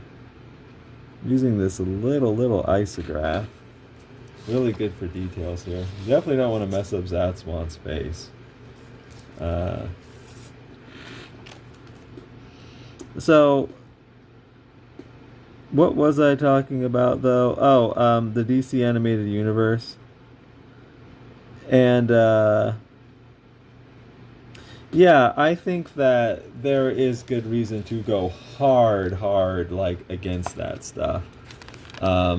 So you can kind of get rid of this perception that Green Lantern is supposed to look like a bunch of core wars and emotional spectrums and so to make a very strong statement that no, we're not going to be doing anything like that. We're doing like something else. I actually think that's it's a good idea to do that. Are there people who like it? Yeah, sure. But hey, there were people who liked like the Kyle Rayner era.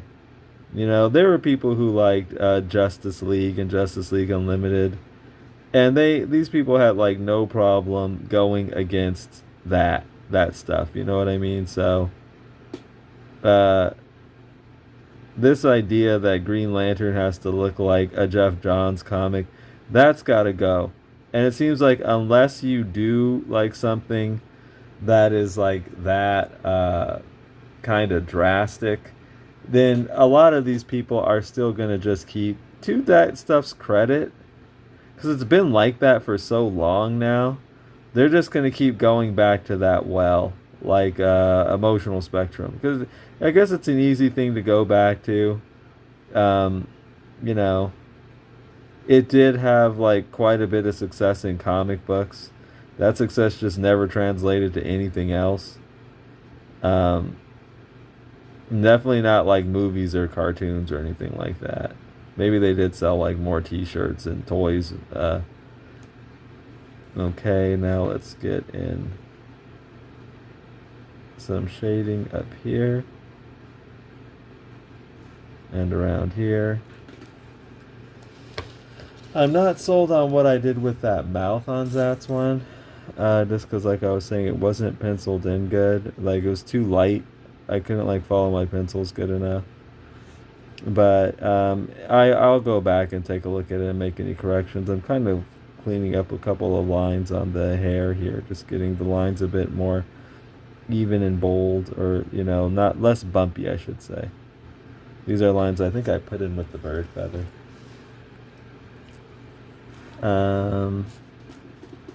Okay, now let's add some, speaking of shading, let's add some shading around the eyes here. So, yeah, I would love to do a 6-issue, like, little mini-series where I kind of told you my plan. I would happily do that. DC should recruit me to do that. I can make comics. And I could probably make comics better than at least the majority of people they have there doing them.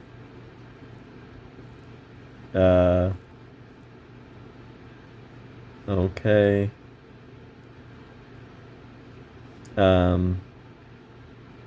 So, yeah, what was I talking about? Okay, we want to connect his head. How about that? There we go. Sorry. I am concentrating, quite a bit on, this is what Zatswan's looking like so far. I do want to get, like, the face right. And I don't think I did, actually. That's a shame. Like, I'm going to have to look at my sketch and see, okay, I think, we just have to... That fixed it up a little bit. I'm going to have to consult my sketch and see exactly more of what's going on with the mouth down there. I'm going to put this tiny isograph away, and I have another small one, a 0.20 that I want to pull out. Let me actually pull up my sketch on... no, I won't do that right now. What I'll probably do... I'm looking at Zatswan's face here. What I'll probably do is... I'll probably finish things up here, and then after the video, I don't want to, like, disrupt the flow of things too much. I'll go back and, look at my sketch and clean up anything on the mouth that I might want to. But for now, we'll continue, like, adding in some details on the face, just getting another slightly bigger isograph ready. 0.20 this time. So, yeah, I think it's good for Green Lantern to be like, hey, we're not doing, like, Jeff Johns stuff anymore. Like I said, in my proposal, what I would do is probably have Hal Jordan as Parallax destroy the emotional spectrum and anyone and everything associated with it. So, that has their roots associated with that. Would I do that? Would I do, like, is there anything that I would like to port over from that? The closest thing I'm kind of thinking of is, like, Aya from the Green Lantern animated series. And I guess if you're gonna do Aya, you should do Razor. That's kind of what I'm thinking of, so... Yeah, I would have to think about it. Would I just go, like, all the way and just get rid of all the stuff? I would definitely get rid of most of it, like,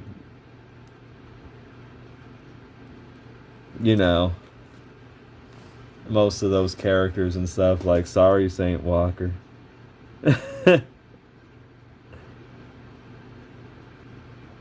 Alright, continuing to get this in. And just take Green Lantern down a completely new direction. And yeah, that's gonna burn a lot of these people up, but hey. You had a good, like, 20-year run or something with that stuff. So, it's time to do something different. Time to take the brand down, like, a different path. And I'm confident DC is doing that. I don't know. I don't know that they're gonna do, like, what I propose, like the way that I would propose it. I'm sure not, but not exactly at least. But will they go scorched earth some kind of way? I said, like, before I took my break, I didn't think they would, but then I considered, hold on a minute, these are the guys that did Beware My Power. It's possible they can. They can. So I guess there are different ways you can go. You can either go complete scorched earth and, like, destroy all of it, or you can still, like, get Hal Jordan out the way and do the thing these people hate and just kind of use John Stewart to tell stories like that. So the thing is, like, I guess you don't want to limit the type of stuff you can do. Like, it can be perceived that, just kind of blasting the emotional spectrum out of existence would just be kind of reductive and limit the type of stories you can tell. Okay. This is what I'm kind of thinking, though. I think that it's probably... I think I want to add in a little more shading over here, actually, is what I want. Like, a little more shading around that eye. what I'm kind of thinking is that what I really wouldn't want, you would either have to get rid of it entirely or keep it on a very tight leash. Because I would not want creators like going back to that well over and over and over again, the way that they have been doing. Um, so yeah, I'm not a fan of like Jeff Johns' Green Lantern stuff, but I'm also not dishonest. Like, I will give it its credit. It was very, very influential and definitely, well, it was influential how others approached Green Lantern, I'll say that. I mean, it wasn't influential in general, but it was influential how, like, others, approached the Green Lantern stories and the brand and what the universe looks like. Yeah, like, made a huge difference with all of that. No doubt. So what my concern would be if I didn't get rid of all of it is that you're either going to have like one main creator working on the thing consistently, which would be a good idea, who is on board with not like using that stuff all the time or even most of the time, or you're going to have to like kind of have good editors who uphold mandates on like, no, we're not doing that. But I really do think it's not good for the brand to keep going back to that. It's not. They need to do something different and build up something different. And this is a good opportunity to do that. So, a good opportunity to do that because, you want to, like, take Green Lantern down a new path with a new character, John Stewart. So it's kind of like a good opportunity for a nice reset, is I guess what I'm saying.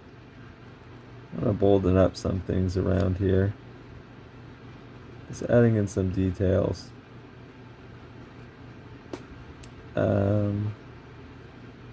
Let's get some lines in on the hair. That's going to take some time to it's going to take some time to like put all the details on Zatswan's hair. Zatswan's hair is kind of it's fun to draw. It's like very, very wavy. And it's like, it's not, when you know how to do it, it's not hard, but it like probably takes a little bit of time to do.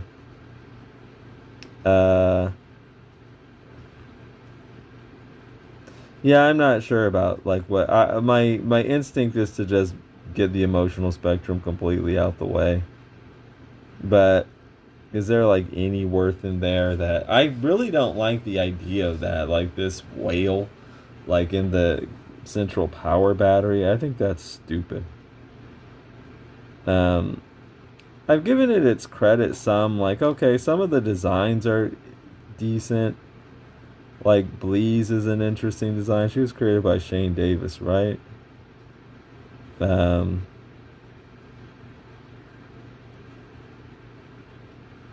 Yeah, some of the designs are interesting. The Sinestro Corps, I don't really have a problem with them. I thought that was fine. But the Indigo Corps and all this stuff. I haven't really talked about Green Lantern Corps comics. I've been kind of keeping up with it a bit on the side, just kind of watching but not really reading. I think when did I stop? I know that Fatality is like an Indigo Lantern now. You know what's interesting to me? This is a different discussion. What's up with this kind of trend where people try to make bad girls like good? Like they must feel some kind of sympathy for them because they're a girl. Like Harley Quinn's probably the biggest example. We have like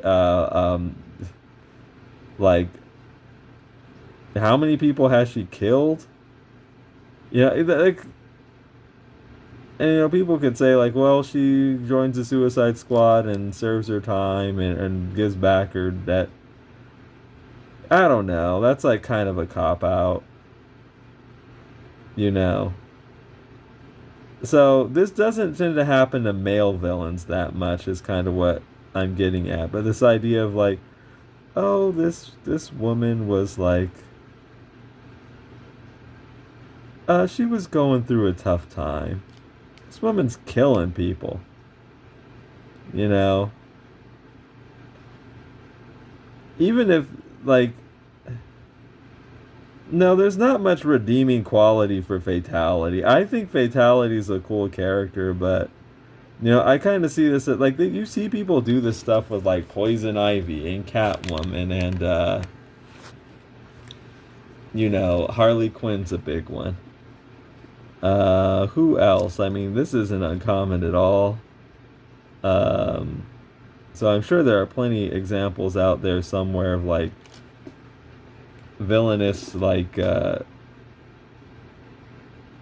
characters that are females that somehow they're able to switch sides and everybody's just able to kind of forgive them. Um, I guess that can be, you might be able to get away with it, but it depends on like the crimes, of course, which Fatality is a murderer. Um, did she have reason to be mad? Yeah, but you know, I say this a lot in videos. It's kind of like a saying of mine. I understand. I'm not going to criticize Fatality for being mad or angry. That's not the issue. The issue is being mad or angry is not the problem. The issue is what do you do with that anger, you know? And Fatality went down the wrong path in a severe way. So I've never liked the idea of Fatality being like just good. I guess that's what I'm getting at. And it seems like they're doing that whole thing again. It's interesting that writers I guess it's just interesting that they seem to have this trend of, oh, there's a female villain. Let's find a way to make her good. I'm sure people probably haven't turned Livewire like that, but I know they have Silver Banshee. So it's kind of like, or at least not bad, They might not be full on good, but it's kind of an interesting trend in comics. I've noticed. I'm kind of thinking, have I ever done that with anything? Is that one? No. Not as of yet. If I were to do something like that, then I would already have it planned out, like, already, I'm sure. Like, it would already be planned out that this is what's gonna happen. So I would, for one thing, I probably wouldn't make the character completely like them doing stuff that just is completely irredeemable that that you would need to serve a life sentence for. Because I guess the way I see it is like, hey, you need to pay for that. You can't just be good say, oh, I'm good, and then you don't have to answer for your crimes. That's not how it works.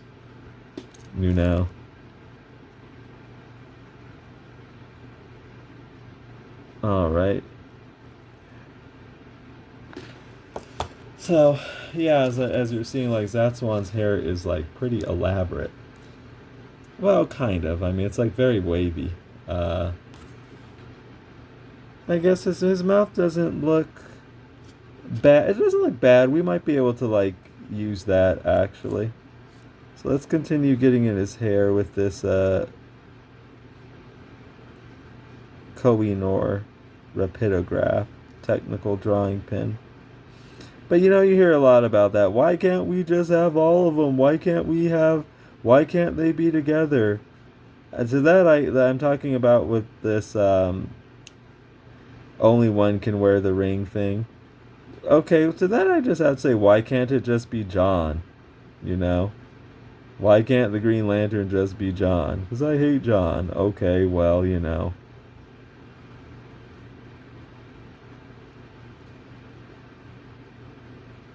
Yeah, he's an interesting character. I kind of think Green Lantern in general is this thing that's going to get a target put on your back.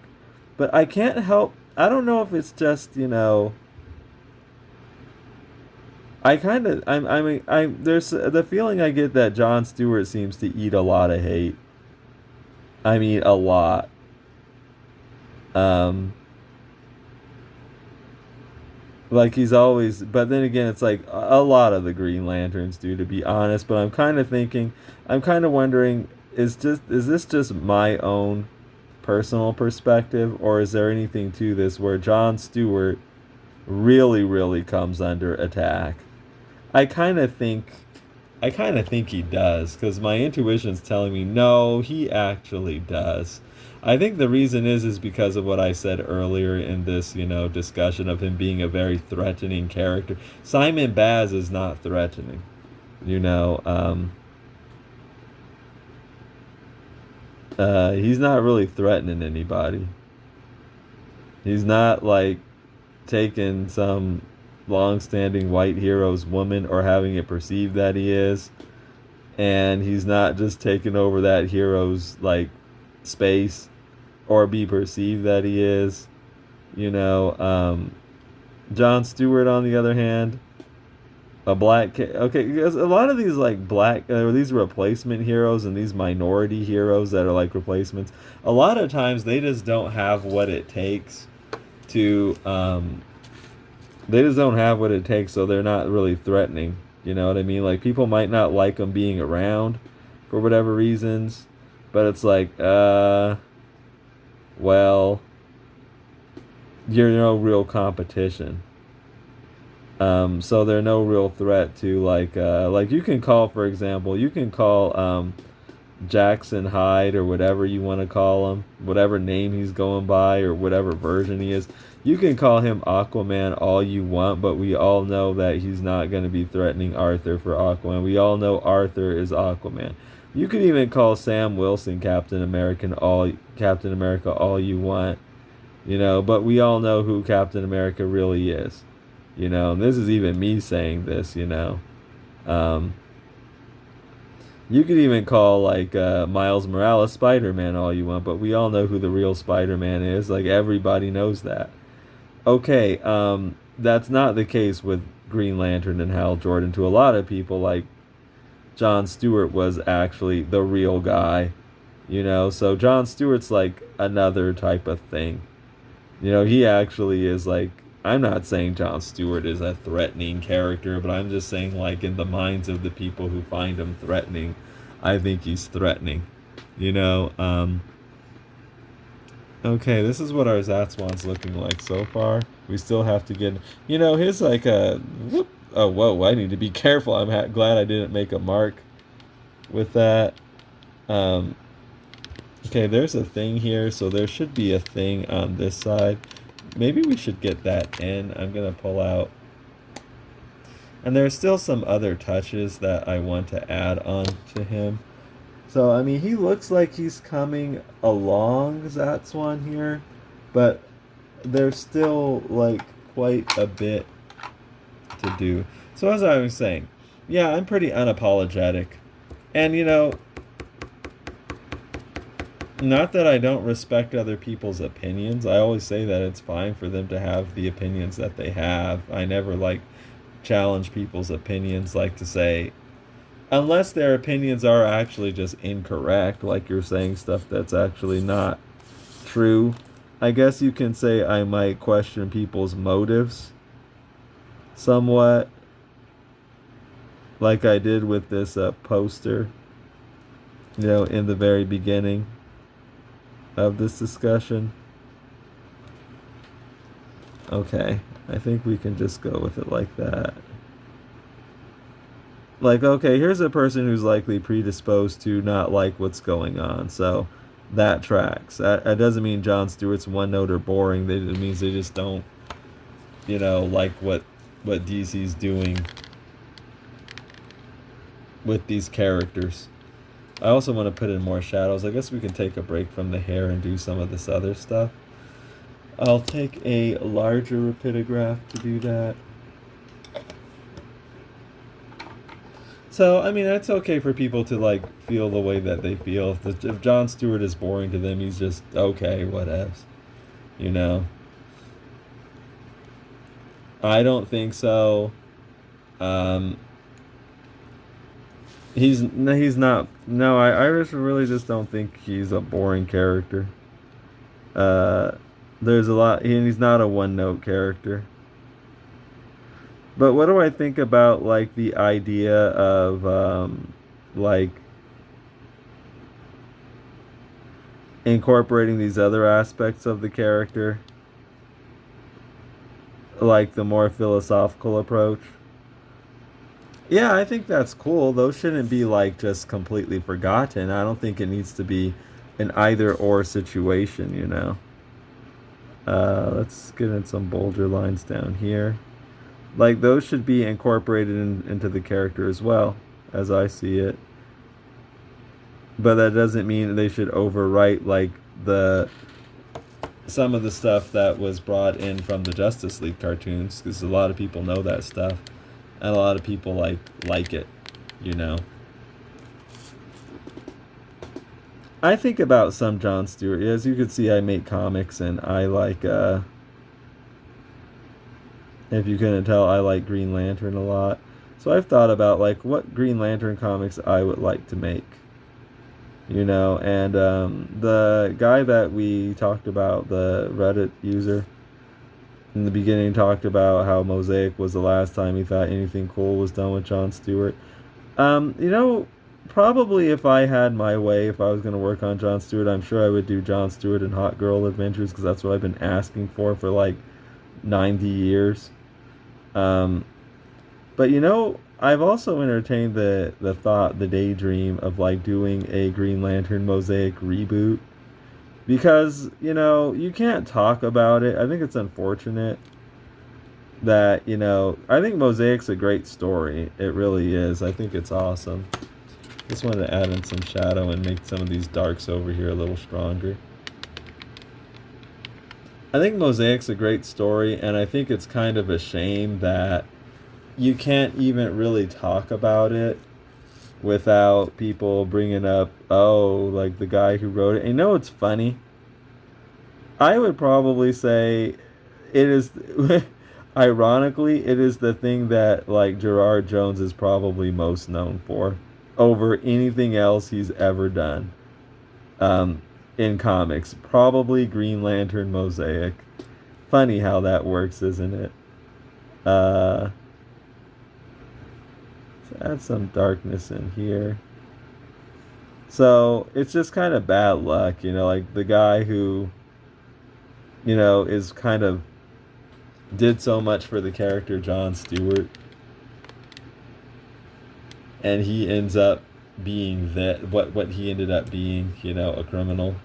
If you don't know the whole story behind him, you could look up Gerard Jones. Just bad luck for John Stewart. Okay, I just wanted to add in some darks. I don't think I want to darken up all of, you know, these areas. I want to keep, like, some of the hatching in here. But this is what Zatswan's looking like so far. I guess we can keep going while I continue to ramble Green Lantern. You know, I can talk. I just kind of feel like it's like I know I don't have to. There are no rules to these rambles. But I guess my thinking is, like, I've brought you with me this long. We've made this much progress on Zatswan.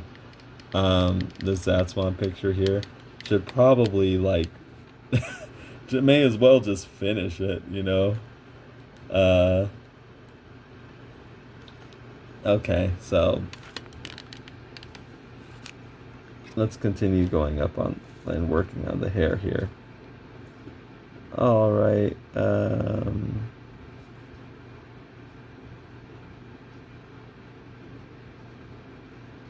So,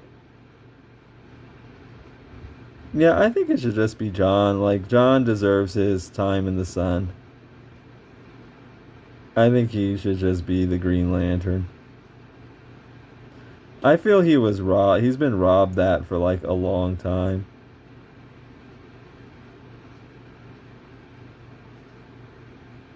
Let's keep going.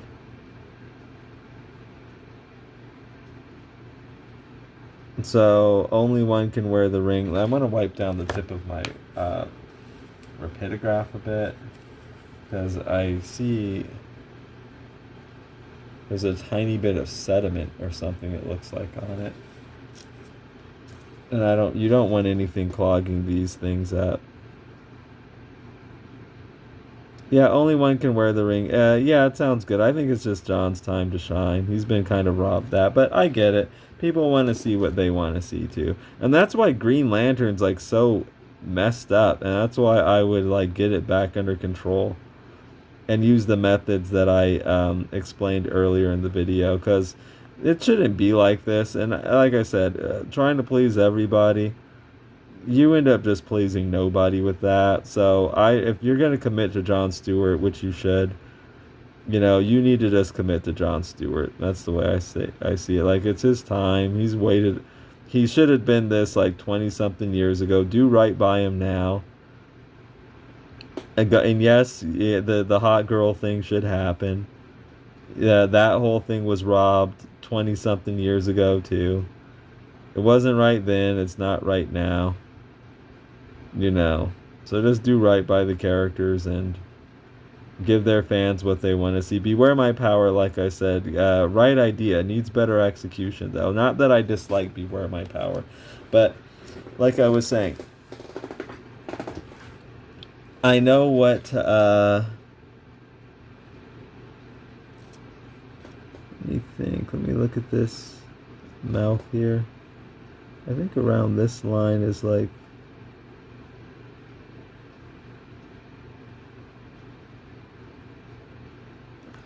okay, just adding in little lines there, and it's looking better. I will consult my sketch, like we want to get the mouth in really good. If we need to clean up anything, like we can.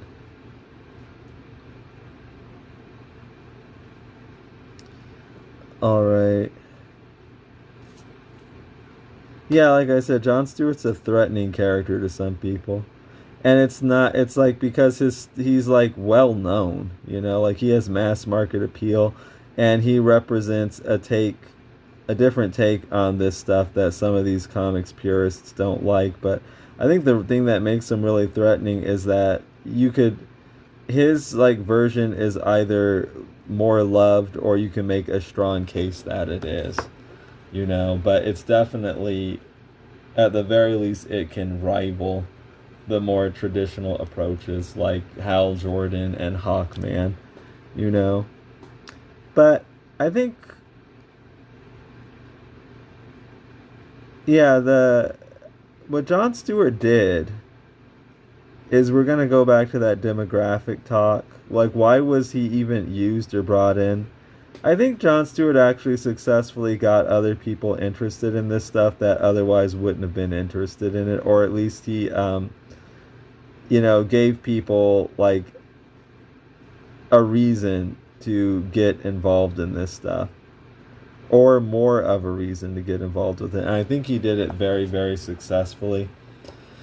And the execution was very strong. So, the Hot Girl Green Lantern thing is like really, really popular.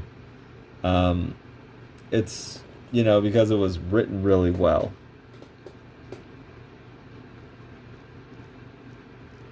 That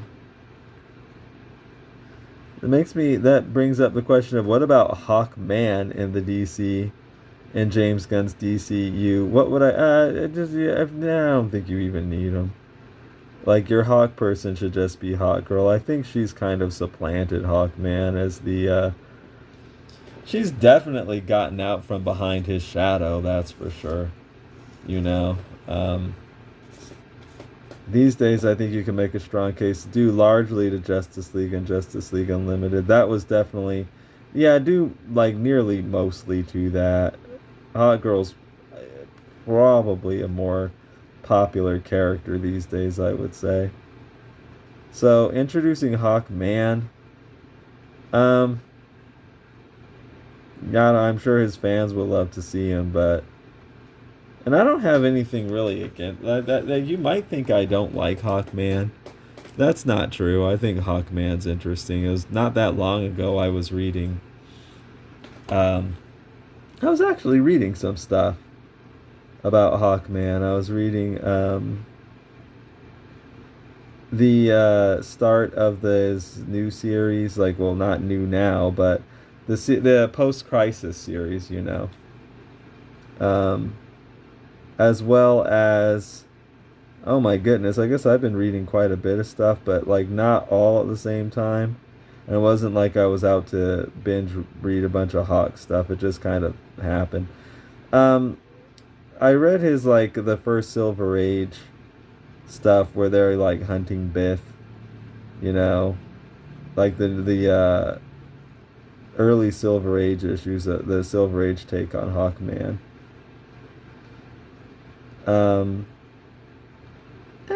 It's cool. Like Joe Kubert did a really good job on, the Hawk stuff he was doing. He's a good artist. Okay, we're getting this in. And we're nearly done. I think what I want to do, I think we kind of got in his hair. I'm looking at if there's anything. We might come in with a tiny isograph and just add some tiny, tiny details. So, and I was also reading that Jadzia Axelrod. I didn't finish reading that Jadzia Axelrod Hawk Girl, which was like, that was pretty bad.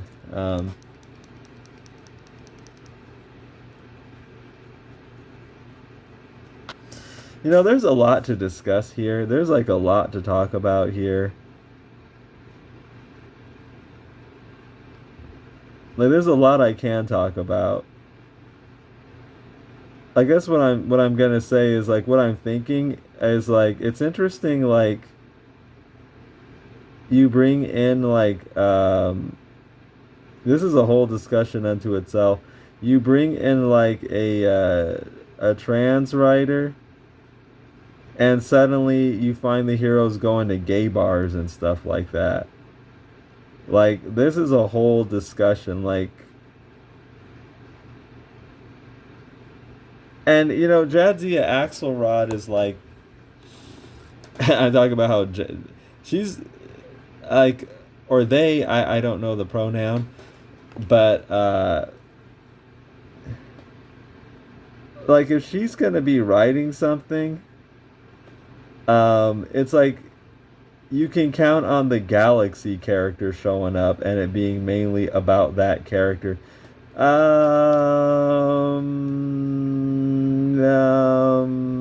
do I think about stuff like that? Obviously not good. I understand the thinking behind it. Like, you want this character to kind of stick. And if you're not going to use Galaxy, who else is? So whenever you get the chance to write for DC or something, you bring in this character. I get that thinking, but you also, I guess it goes along with the gay bar stuff too. It's like, is that appropriate for what you're writing? You know what I mean? Or are you kind of just shoehorning stuff in there that might not be the most appropriate for the situation you're writing or for the character you're writing? I guess that's my approach. Like, as you can see, I do work on comics. I'm working on Zatswan here, who is a mixed race character, mixed black and white. We're having fun getting in his mixed race hair texture here. Okay, so there's that. But, like, I guess what I'm thinking is, like, and just because, like, I'm going to darken up, like, his upper lip's going to be a little darker.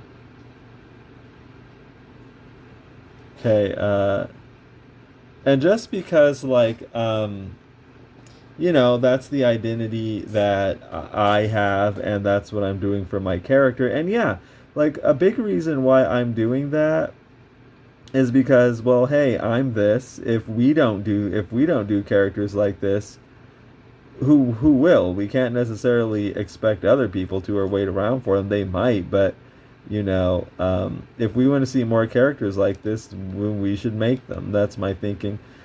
But I guess what I'm getting at is, okay, that doesn't mean if I'm writing, like, I don't know, some other established character, if there's just no, if it's not appropriate to bring something like that into the comic, or if there's like no real reason to, I wouldn't do it.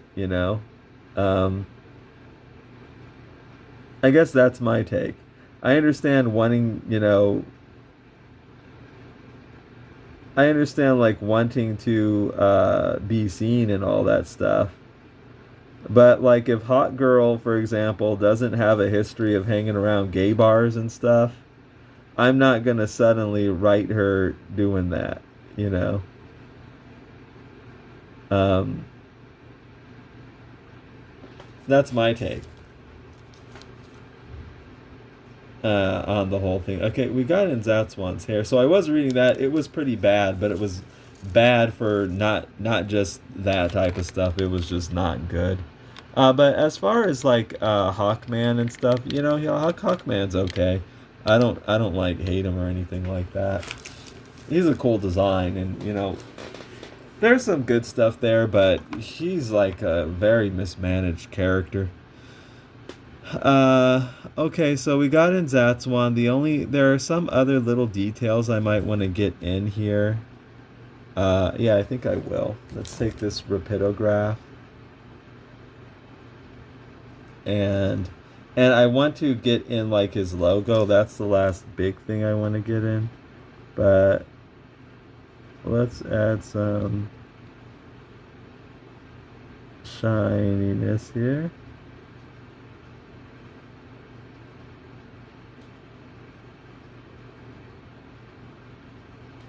Okay. And I guess we can leave that area open there. All right, let's take out. I do have a yellow rotring isograph that's loaded with yellow ink, and once we get in his logo, I think then that will basically be it for Zatswan here. So it's fascinating that we're already at the 48-minute mark, and so I don't remember. This is going to be a pretty long video, but I'll just go ahead and do it. But yeah, that's a whole other discussion. Maybe I'll make a whole video about that. Like, I understand the thinking behind it. I understand the thinking. I'm like trying to put myself in those shoes. Like,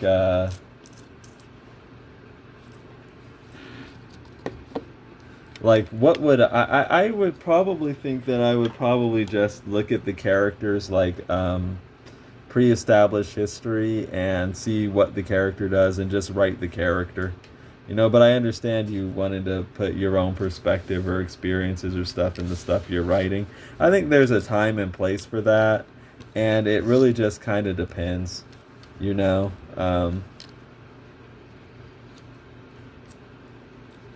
also have to think about what the audience wants to see too. Like, it's not just about you and what you want. You have, like, because these characters, even though I have been talking about like Green Lantern fans getting mad, or okay, I don't want to.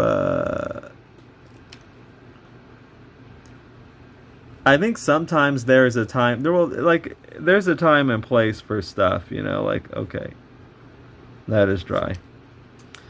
Like sometimes you do want to do a massive big brand shift, and I get that. So it's not always like absolutes is what I'm saying. But at the same time, these brands do have their fans, and you have to take that into consideration too. It's not just about you, it's about you and what you want. It's about the fans too, and like what do they want to see, and what will like sell to them, you know. And you also have to, there's another thing.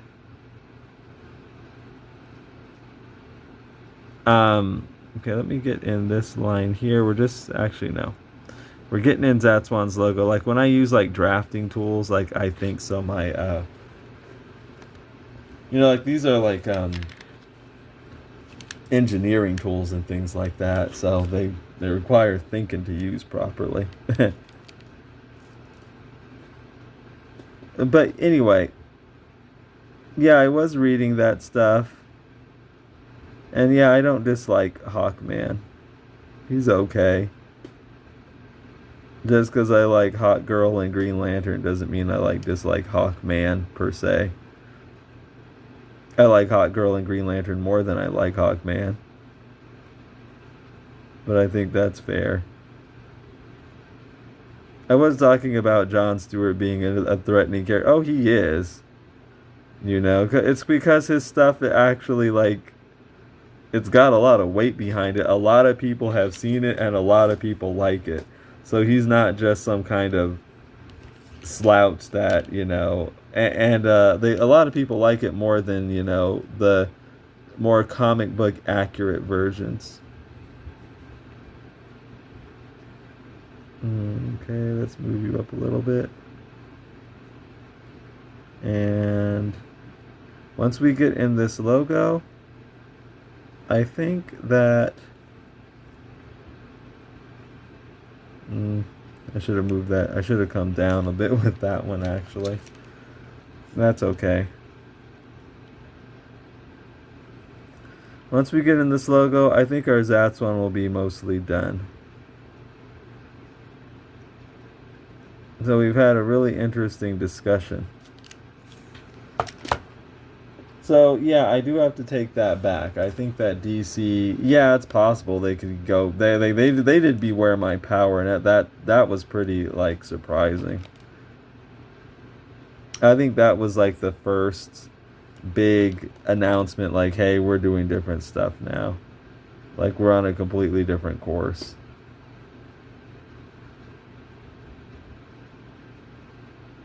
So, yeah, it's possible they can, like, do something like what I'm suggesting, just torch all the Jeff Johns stuff.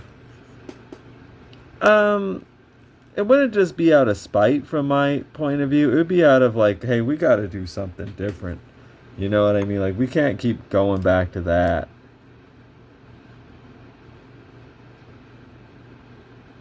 That's, like, one of the reasons. Like, your comic audience might like that stuff, but your general audience has rejected it. So I'm looking at this stuff like, when I talk about brand strategy, I'm thinking of the brand as a brand, not a comic book, not just to appeal to a comic book fan. One of the things when I talk about getting the brand under control is like,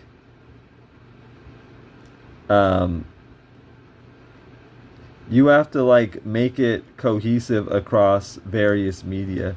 And again, this isn't the first time that DC, if they ever did like my idea, it wouldn't be like the first time DC has done that with Green Lantern. They just did it before with Hal Jordan because that was part of their strategy. You had that Manhunters game. I've never even seen that.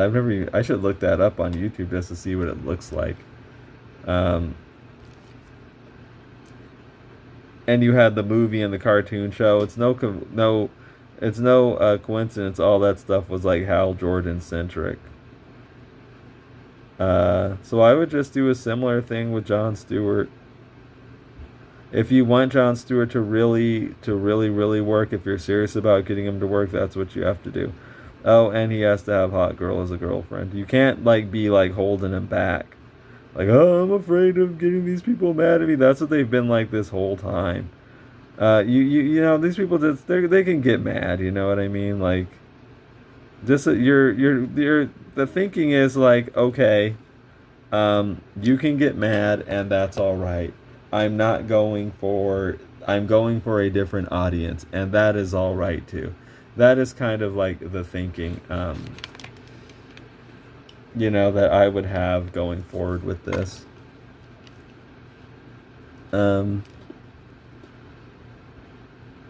Okay, and across.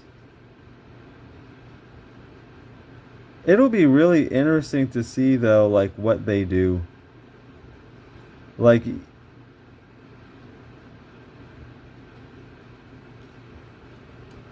yeah, it'll be interesting to see. Like, they're definitely on a different course, but how far are you going to go? I've speculated before that I wonder if they're just doing Green Lantern, Kyle Rayner comics right now in the Green Lantern book just to tie up loose ends with them before you reboot the comic with John Stewart.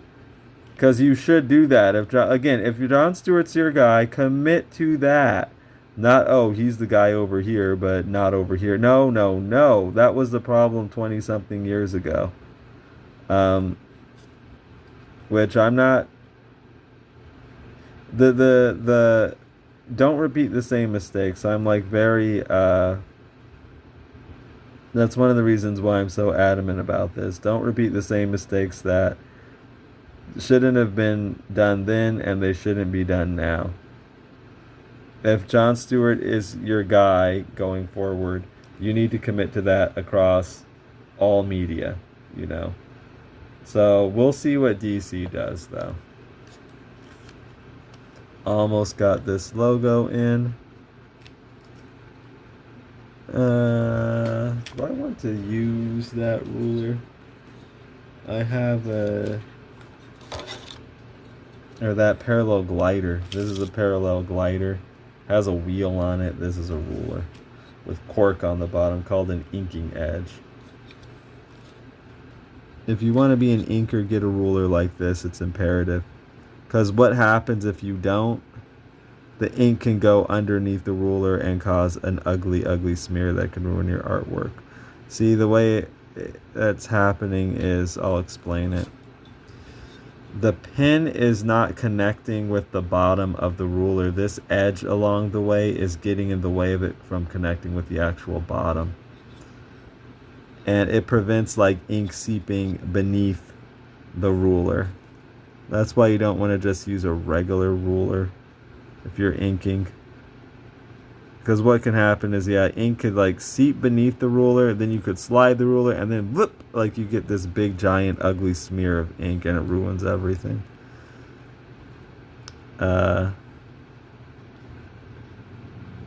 Just some tips for inking for anybody. Like these videos are like, I do talk about, I want them to be like, I don't want to just talk to artists. That's why I don't do just an art channel. I want to talk to like just people who are interested in comics. And I do art while I talk to people who are interested in comics. So this is a neat little ruler. Okay, and now we have a line going across here.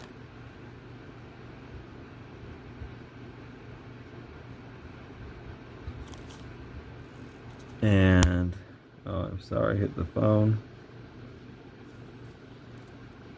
Line here. Line here. And this isograph is loaded up with Dr. P.H. Martin's Tech ink. Ink designed for technical pens. Okay, the logo's in. Now, I guess I can fill it up all black. I usually would wait until I erase everything before doing that, but come back with this isograph. And we're almost done. So anyway, thanks a lot for hanging out.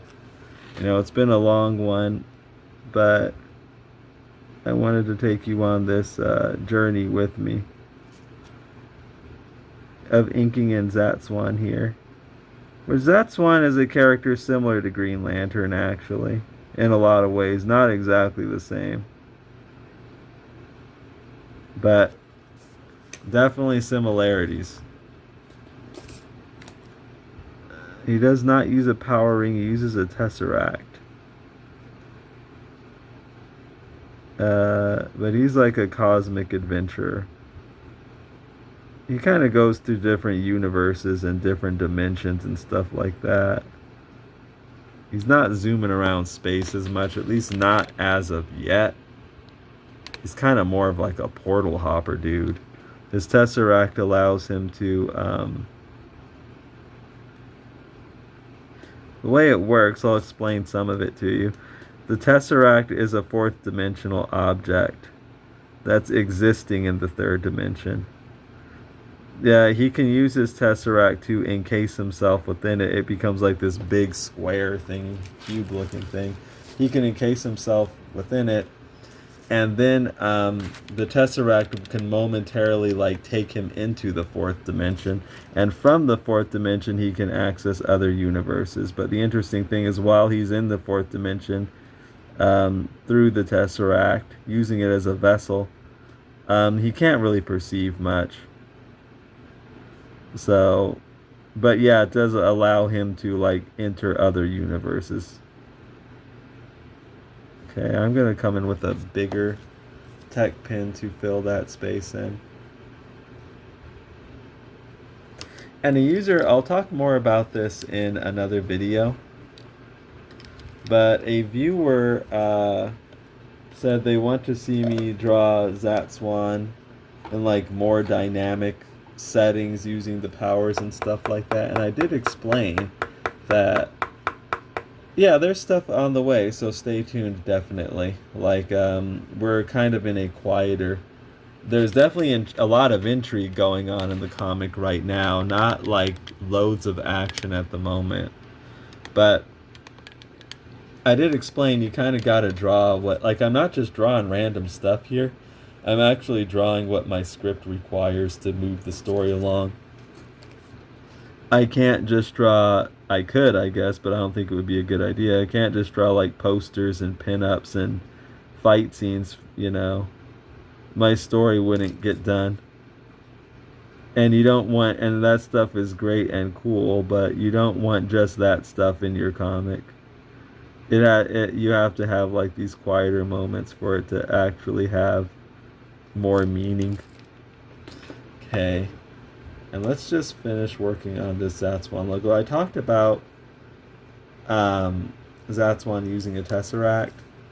His chest emblem here actually reflects that. It's a square within a square and then the Z logo inside of it. I'm actually kind of proud of that. You know, the Zatswan logo. Let me get a little closer to the yellow here. I put some thought into it, but you know what's interesting? The way I work. When you see people designing stuff, you might see them like doing a bunch of different versions of things. I don't tend to do that. Like, I think I did some different versions of the Zatswan logo, but it didn't take me like a long time to come up with it. And I thought about that. Like, because I kind of thought to myself, am I not trying, maybe I should try harder. But no, I thought about that. So why you see people doing that a lot is because oftentimes they're designing stuff for other people. And then it's like the client that decides, okay, I like this one best, or let's lean more in this direction. I already know what I want, you know. I already know what's like in my head and how I want my stuff like presented. So I don't need to like see all these different versions because I'm actually the artist and the designer. Okay, we're getting in kind of a fine detail area here, but these isographs really excel at stuff like this. Technical drawing pens, like drafters tools, like engineer tools. That's what these pens are. Refillable, so you don't dispose of them. You just fill them up with more ink.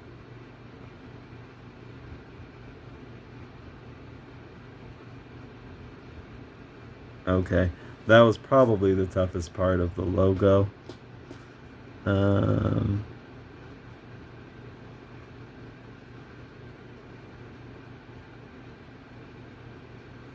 Let's make sure we get it in well.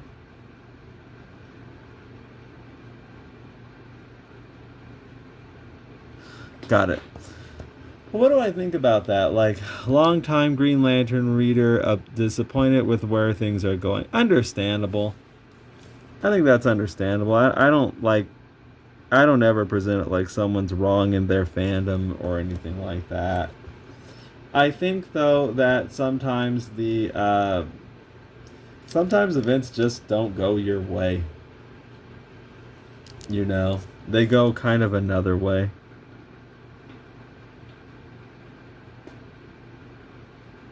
Like, for example, John Stewart's had mass appeal, like mass market appeal. He's not like a obscure superhero character. Like a lot of people know who he is. Hal Jordan just didn't get like he had a chance, even when you could have argued. Like I would argue that should have been John Stewart's, time. He should have been Green Lantern because he achieved like mass market appeal. He like achieved mass market appeal, but then had to go to the back of the bus. It was odd, you know. He achieves mass market appeal, then they decide to like do this massive push with another Green Lantern. To me, that is odd, and it'll never make sense to me. But regardless, they did it, and Hal Jordan kind of got his chance, and he didn't really achieve that.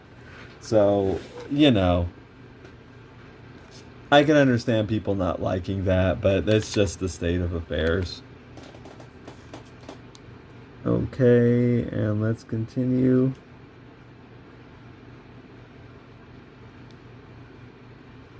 Oh, I was talking about, I don't know if I ever like completed that thought about how the person thought that DC Animated Universe Universe glazers were like arrogant.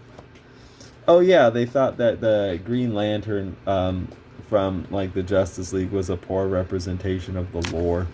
I don't really think it was. Probably like a Jeff Johns person might think that, because it's not Sinestro Corps War. But no, it was. They did a great job with it. I thought Hearts and Minds is an awesome episode. Blackest Night is pretty cool too. You see a lot of cool Green Lantern stuff in that.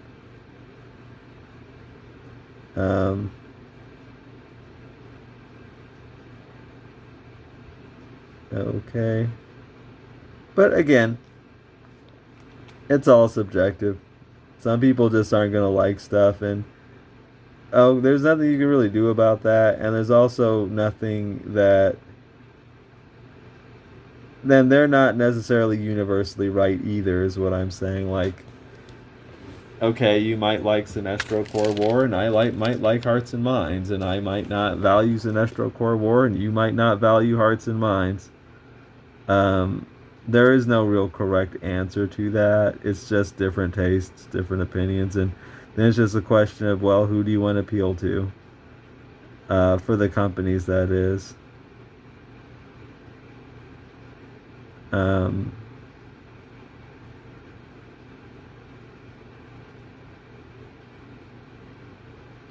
Okay, and I think that we're done here, I would say. Alright, let's take a look at what our Zatswan that we've been looking at, what he looked like. This is it. This is what we've been working on this whole time. It's possible that I'll make some alterations to him off camera. Like I might look at him and decide, oh, I want to do this, or I want to do that, or I see this, or I see that. But as of now, this is Zatswan. We have Alakazoni here, right next to him. We have Reeve Hollows up here. It was fun getting in this room. Alright, everybody. Thanks a lot for hanging out so long. It was quite a session here, but I had a lot of fun with it. I hope you did too. If what I'm doing here looks interesting to you, please check out Zatswan Multiversal Guardian in the link in the description. It's a 130-page full-color cosmic fantasy graphic novel that is a lot like Green Lantern. If you're familiar with Green Lantern, then Zatswan will be kind of right up your alley. So please check that out on Amazon. That's where the link in the description will lead to. And if you do pick up Multiversal Guardian, please leave reviews. That helps tremendously. And let me know what you think about the topics that we discussed in the comment section below. and also like this video and subscribe to this channel. Those are also, big helps for the whole operation. Alright everybody, I will be back soon enough with more content, and I'll see you then, and until then, please be sure to take care.